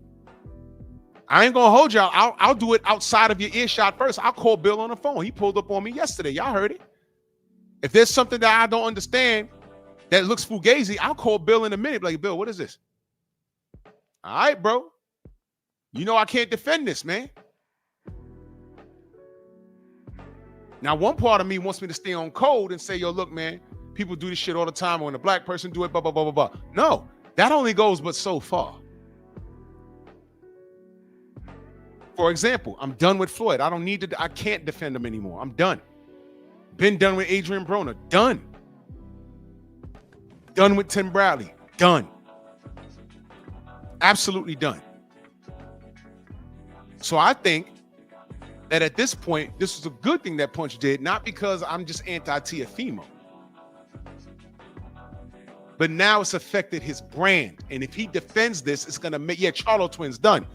If it affects his brand, people are, because one thing that is refreshing, T.O. has been talking a lot, and it's been affecting him because, people will, he's been on the panels and people are like, oh, well, I fucks with you, T.O. and whatever. But when I scroll down to the comment sections, I do that for a reason. The genuine consensus is, nah, T.O., I don't care what you say. You duck. There's people in there saying, T.O., I've been a fan of you for a long time, and I think you beat everybody, but this is a duck. And I'm like, okay. So Punch had to, literally back off of that. I love you, brother, but I got to love you from a distance. That's it. That's his take on it. That's what I'm getting from this. Because you cannot defend this, Tim. Now, Tim is trying to make excuses where Teofimo's best friend, by way of social media, can't defend it. Tim, I don't want to hear anything you got to say. Because you're on the opposite side of the spectrum, and what do? While we're holding Teofimo's feet to the flame, you out here challenging Devin Haney to a boxing match. So stupid. And sidebar, thank you, Stephen L. Salute to De Los Santos for standing on business. I want to try and get him on the Stronghouse. I don't know I don't know if he speaks English or not. I have to get someone to translate on here. But I said, man, this boy over 5 pounds overweight. I said, Lord, I said, Edwin better not take this fight. And I know, and the first thing I said is, I know he's sacrificing his money, but man, don't take this fight. And I was so happy to hear that they paid him out. You know why? Oh, you know English at all? I'm gonna have to get a translator. You know why I'm glad that they paid him out? I'm glad he ain't take the fight, but I don't think he'd have took the fight even if the purse was, thank you, Jose, I appreciate that. I don't think that the money was the issue, because you know I watched in Blue Blood. You know what he said? His team said, well, in the era of what happened with Devin and Ryan, go! See, niggas ain't playing no more. They ain't playing no more. If he's 5 pounds overweight at the weigh-in, he was gonna be 160 tonight. Tonight, he was going to be 160, 165. And he was going to beat the shit out of Edwin. You see how much bigger Keyshawn was over Edwin? I said, God damn. 5 pounds tonight is 20 pounds today. Hey, is anyone calling Keyshawn a weight bully? Anybody? Or is that reserved for somebody else? See what I mean? You see? Good. And Keyshawn don't deserve his purse. He didn't sacrifice. Edwin's sacrifice had a whole camp. He had a whole camp. Sacrificed. Made weight. And Keyshawn didn't even bother. You see what I mean? He on there flexing like he did something. Exactly, Stormy B, man. Integrity or lack thereof. Do you know when you're an officer, you can be fired for lack of integrity? If you lie, or when you write a moving violation, you lie on an arrest, you lie on writing a goddamn parking ticket. You can lose your job over that shit. Integrity. Look on the side of the cop cars next time you're in New York. Courtesy, professionalism, and respect. Integrity is on there somewhere. When we was in the police academy, if they ask you a question, if somebody was talking in the ranks, and the sergeant says, who's talking in the ranks? And they walk up to you, officer, who's talking in the ranks, and they know to heard the voice, and it's around you, and you know who it was. You know what? You got to tell. You can't be like on some, oh man, why you snitching? Ain't none of that shit. Nope. Because how you behave is a direct reflection of who you are and how you behave in the field and how you perform as a unit. That's military, that's paramilitary. Talking in the ranks will get you killed. Literally in the field, talking in the ranks to get you killed. If the sergeant says, everyone quiet, and there's one motherfucker in the back, that can get you killed. You're quiet for a reason. So they instill that discipline in you. Oh, you a snitch. No, you could get us killed, man. Who's wrong? They said no talking in the ranks, and you're talking, stupid. Everyone else is quiet but you. So of course I'm gonna tell you all, you're the weak link. Get away from me. You're the weak link.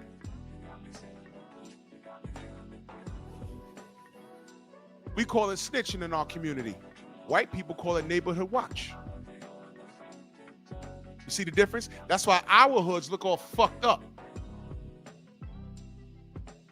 But their broke hoods look different. Ain't no shit on the ground. Ain't no trailer parks in New York. But I've seen like white neighborhoods that are middle class to lower class, but they ain't dirty.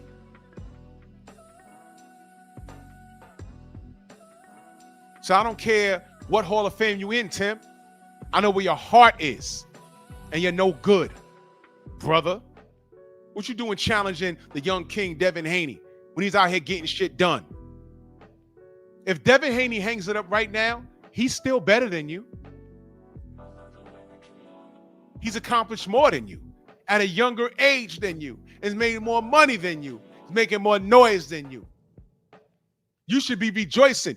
Tim, you should be on there saying, man, for years, every time a black fighter fights a foreigner, Mexican, Filipino, African, everyone says, oh, that guy has a country. Well, not African.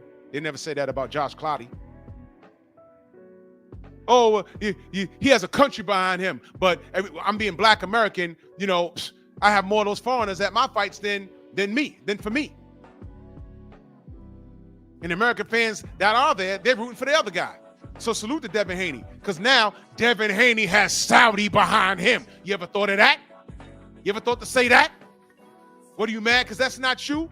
Applaud this young man. No, you want to fight him and get your ass kicked. If you want that turkey money, get in shape and say, hey, I want to run it back with Manny Pacquiao again. We both old, we both over the hill. But I could beat you for real now. You see what I mean? Off code niggas.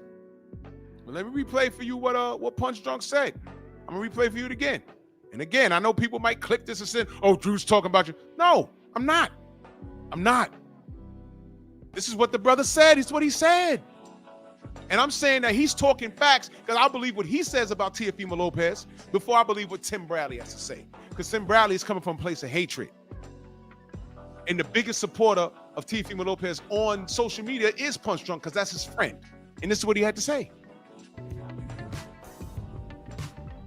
Ain't nobody feeding the kids. Ain't no pine paying the mortgage. Ain't nobody paying the car note. Ladies and gentlemen, I don't give a damn. I keep it real. And if I can't keep it real with the ones that I support and love, then I can't be around that circle. Because damn it, I'm as raw as it could be. I'm as unfiltered I could be. And ladies and gentlemen, yes, if Teofimo Lopez does not sign that motherfucking deal, he's a duck, goose, duck, quack.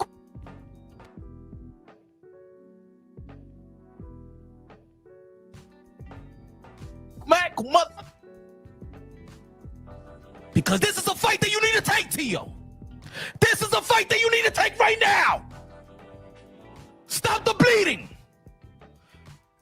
Take over and beat the crap out of Devin the Dream Haney. Send him back to his mother effing dream. You don't take this fight. Use a duck. That's it. There it is. He thinks that Teofimo could beat Devin. He's entitled to that. Take it, fight him, put him on his mother effing dream. Hey, I said the same thing about Errol and Bud. I said, Bud, take the 60-40, take the 40, whoop Errol's ass, and then 60-40 him. That's all I said. All I was saying was take the fight. Because at the time, 60-40 made sense, and Errol had to go through all this red tape, and he still made the fight. And Bud won. There it is. Make the fight. Just fight. And this is a situation, the reason why this is one of the biggest ducks, this is why I think this is the biggest duck in the last 30 years, is because of the money involved. And I wouldn't be talking about money if Teofimo didn't complain about his lack of money. You see what I mean? He did this, not us. So who you going to listen to? Punch? Someone who's close? He said, did he not refer to Teofimo as someone I'm close to, someone that's I call friend, family? If I can't keep it real with the ones that I love, didn't he not just say that? That's what he said. I ain't put words in the man's mouth. He said that. Are we supposed to listen to him or Tim Bradley with his opinions that come from hatred? Tim Bradley, shine those shoes, boy. You a hater. I don't respect you. Bill said they got money for you, but I don't think you're serious. I hope you're not serious. Your demeanor's unbecoming. Your attitude is unbecoming. You don't have to like DHP, but goddamn it, stay out the goddamn way while they're working. You do not factor into any of this. Devin will get no points for whooping your ass. Devin will stop you in about 5 or 6 rounds. And I'm being nice by saying that. You could run and get your abs back and get in trouble. Get in trouble. You'll be in trouble when you fight. You can get your abs back and you can look fine. Tim Bradley was one of the most vascular and in-shape fighters you could ever see, but he wasn't a power puncher. Good boxer he was. But you're not better than Devin. And I don't even want, because you're such a hater, I don't even want to see you make money off the strength of Devin, because that'll be one more thing you have to tell him thank you for. And all your hatred, you'll still be saying thank you, because Turkey will throw you a couple of million. When Paulie was beefing with Devin, he wasn't worried about money. His hatred just wanted him to fight. And Devin understood not only what I whooped Malinagi's ass, but that's a step backwards. It does nothing for me. And that's what Boots told Turkey, fighting Tio for what? That does nothing for me. I'm trying to be undisputed at 147. So when Bud's done doing what he's doing, that fight's more marketable. There's still Brian Norman out here. That's where I'm going. All of this other shit you talking about, I don't hear you. This dude walk around, oh, this is my line, never made $1 million. This guy got 11 joints for you for 3 different opponents, well, 2. And you're saying no, and your best friend is saying it's a duck. So don't take my word for it. So now you don't have to call me a hater. You don't have to do it. Now I'm curious what the conversation was going to be like when Punch goes to Blue Bloods channel, because I thought it was going to be a debate. I said, I need to hear what he has to say, because I can't defend any of this. I can't think. So I wanted to hear what Punch had to say. I've heard what I had to hear now. Exactly. That's what Bob Arum said. Where's he going to get that type of money? So if he don't fight Keyshawn, if he don't fight Devin for the 11 mil, y'all tell me where he's going to get that money from, and are you going to care about the level of opposition? Because that's the other thing.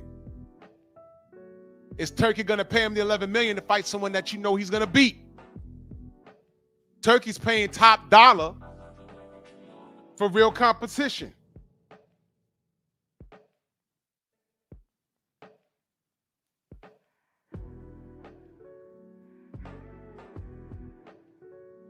Fuck out of here. Give me 1 second, y'all.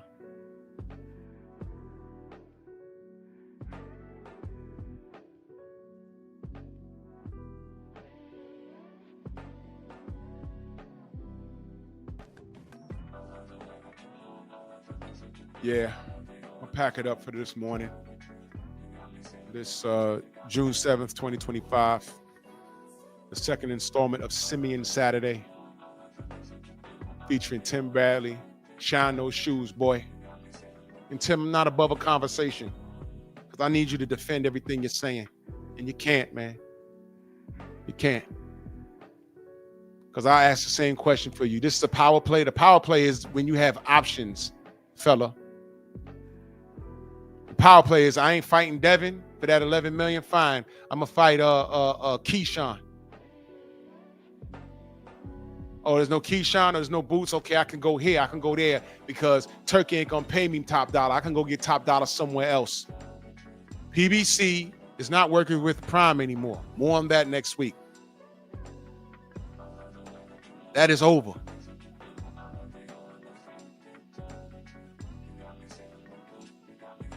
Queensberry is working with Saudi, with Riyadh season.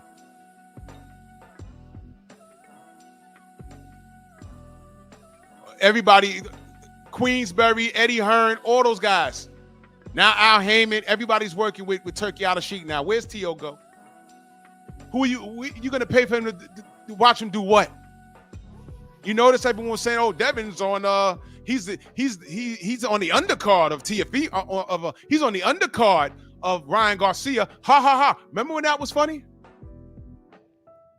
But, oh, yeah, you know he was the highest paid on that card, though, right? And he won, and Ryan lost. So Ryan was, quote unquote, matter of fact, those are 3 main events. Y'all ain't want to hear that though, right? Fine. So the guy that was on the main event, he lost. And now he says his hand is broke, and he'll see us next year. That's what he said. The co-main, which was Devin, boxed beautifully and won. Y'all ain't like it? Cool. So you know what? You ain't like it? Put him in the ring with someone that'll stop it. Because Ramirez couldn't do it. It was supposed to be Ryan, right? No, he still don't want the smoke. He wants to disappear for another year. So the third main event, who was beneath Devin Haney, was Teofimo Lopez, who looked phenomenal. 11 mil up, get the smoke. Now you scared. But don't take my word for it. Because Moonshine called him a duck. Don't take my word for it. Go to his channel and see what he has to say. That's all. That's all I'm saying. And I said all of that to say this. F you, Tim. F you with a lit flare. Right in the poop shoot. You monkey, you simian, you knuckle dragger. You're done. Your boxing career is as far as it goes with me. And that's, I didn't even get on how you were supposed to fight Errol and everybody. I'm not even going to go there with you. Because y'all are fighters. You supposed to know when you're done. How the hell did you duck Errol Spence? Right? Leave the ring, go to the Hall of Fame, and now you want to come back and fight Devin Haney, who's trying to get shit done? This is jealousy at its finest, man. And this is why black people will never move forward, because of niggas like this. You got some nerve telling your son what you told him. And you get pulled over by cops. And then we talk about racism and how we stab each other in the chest, not even in the back anymore, in the goddamn chest in our own community. And you want to act like you're not doing shit wrong, man. Fuck you, dude. Fuck you, dude. That's why the Latino community is united. The 24 karat community is united. You know what I'm saying? I told the story about Jeremy Lin. Jeremy Lin caught fire in New York. He had a breakout game, and everyone was like, "Oh, who's that guy?" And the mystique behind him was he was Asian. He was Asian, because I didn't know what kind of Asian he was. But you know what I noticed? When the Knicks were playing, and he was getting busy. He was getting busy. You know what I noticed in the audience? A lot of Asians started coming to the Knicks games. And I said, you know what? That's beautiful. I didn't say, oh, man, they weren't there before. But a bunch of niggas was dunking the basketball. They don't care. No, I said, man, that's beautiful. Half of Chinatown was going to see Jeremy Lin. And you know what I heard? I heard Jeremy Lin is like, he's not even Chinese. He's like, what? Like, is he Korean or something? I never looked it up, but he's not Chinese. But he was all the rave in Chinatown. There was Jeremy Lin posters. He's not Chinese. That's what I heard. I heard someone told me, he's not even Chinese. He's like Korean or something. Cambodian. He's from Taiwan. I guess he is Chinese. But there was all kinds of, see, in Chinatown, it's not only Chinese people. There's Cambodians and like Mongols or whatever the hell. There's Japanese over there. But they all group. It shouldn't be called Chinatown. It should be called Little Asia. There's a Little Korea in Manhattan too. But my point is, the quote-unquote yellow man, that's what these crackers called them, they all came in support of somebody that looks like them. Case in point, they don't care that Tyson Fury's a gypsy. Over here, he's a 6'9" white man. That's why they love him. That's why they love Usyk. That's why they love Lomachenko. He's Taiwanese. Yeah, okay, made in Taiwan. Thank you. But Chinatown was empty when the Knicks played. Because a lot of them was going to Madison Square Garden to watch their guy play. Japanese and Chinese are two different things. They don't speak the same language. But goddammit, they formed like Voltron when Jeremy Lin was playing. Activate interlock. Dynatherms connected. Infracells up. Mega thrusters are go. Go! Voltron force!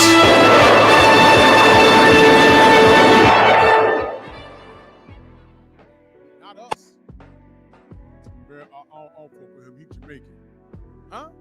Nah, I don't fuck with him. He Haitian. Huh? I don't fuck with him. He Dominican. He black as night. He Panamanian. He's black as night.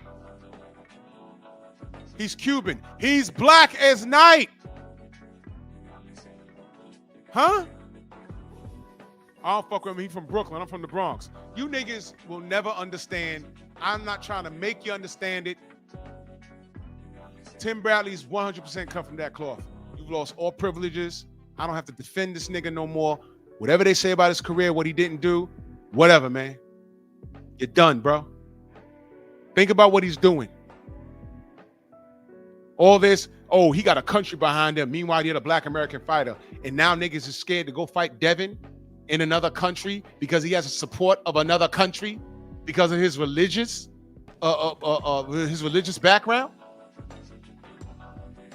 Think about what's being said here. Black people have been fighting in front of Christians all our lives. You know, it was called Mandingo warriors. I ain't gonna get to preaching on y'all, man. These dudes on, man, so disappointed. But you know what? One less nigga I got to worry about. Fuck you, Tim. Done.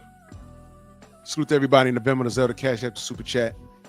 I might be doing something tomorrow, so I might not be live on Sunday. I'll let y'all know. You know what? There's no show tomorrow. I just remembered there's something I gotta do tomorrow night. So salute to y'all. Thank y'all for rocking with me this morning. Simian Saturday. And hopefully I don't have to do much more of these. But I'm calling it how I see it. Salute to y'all, man. Bronx on deck. Move! Why are you gay? Who says I'm gay? You are gay. All my troubles come more nigga. Yeah, it makes me mad. Why you niggas are so against somebody for you? How much longer do you think your mom Makes me so mad. Long enough to beat your ass if you fuck up. That's right. You might not get out of this stadium tonight. You gotta be cool because you've been watched.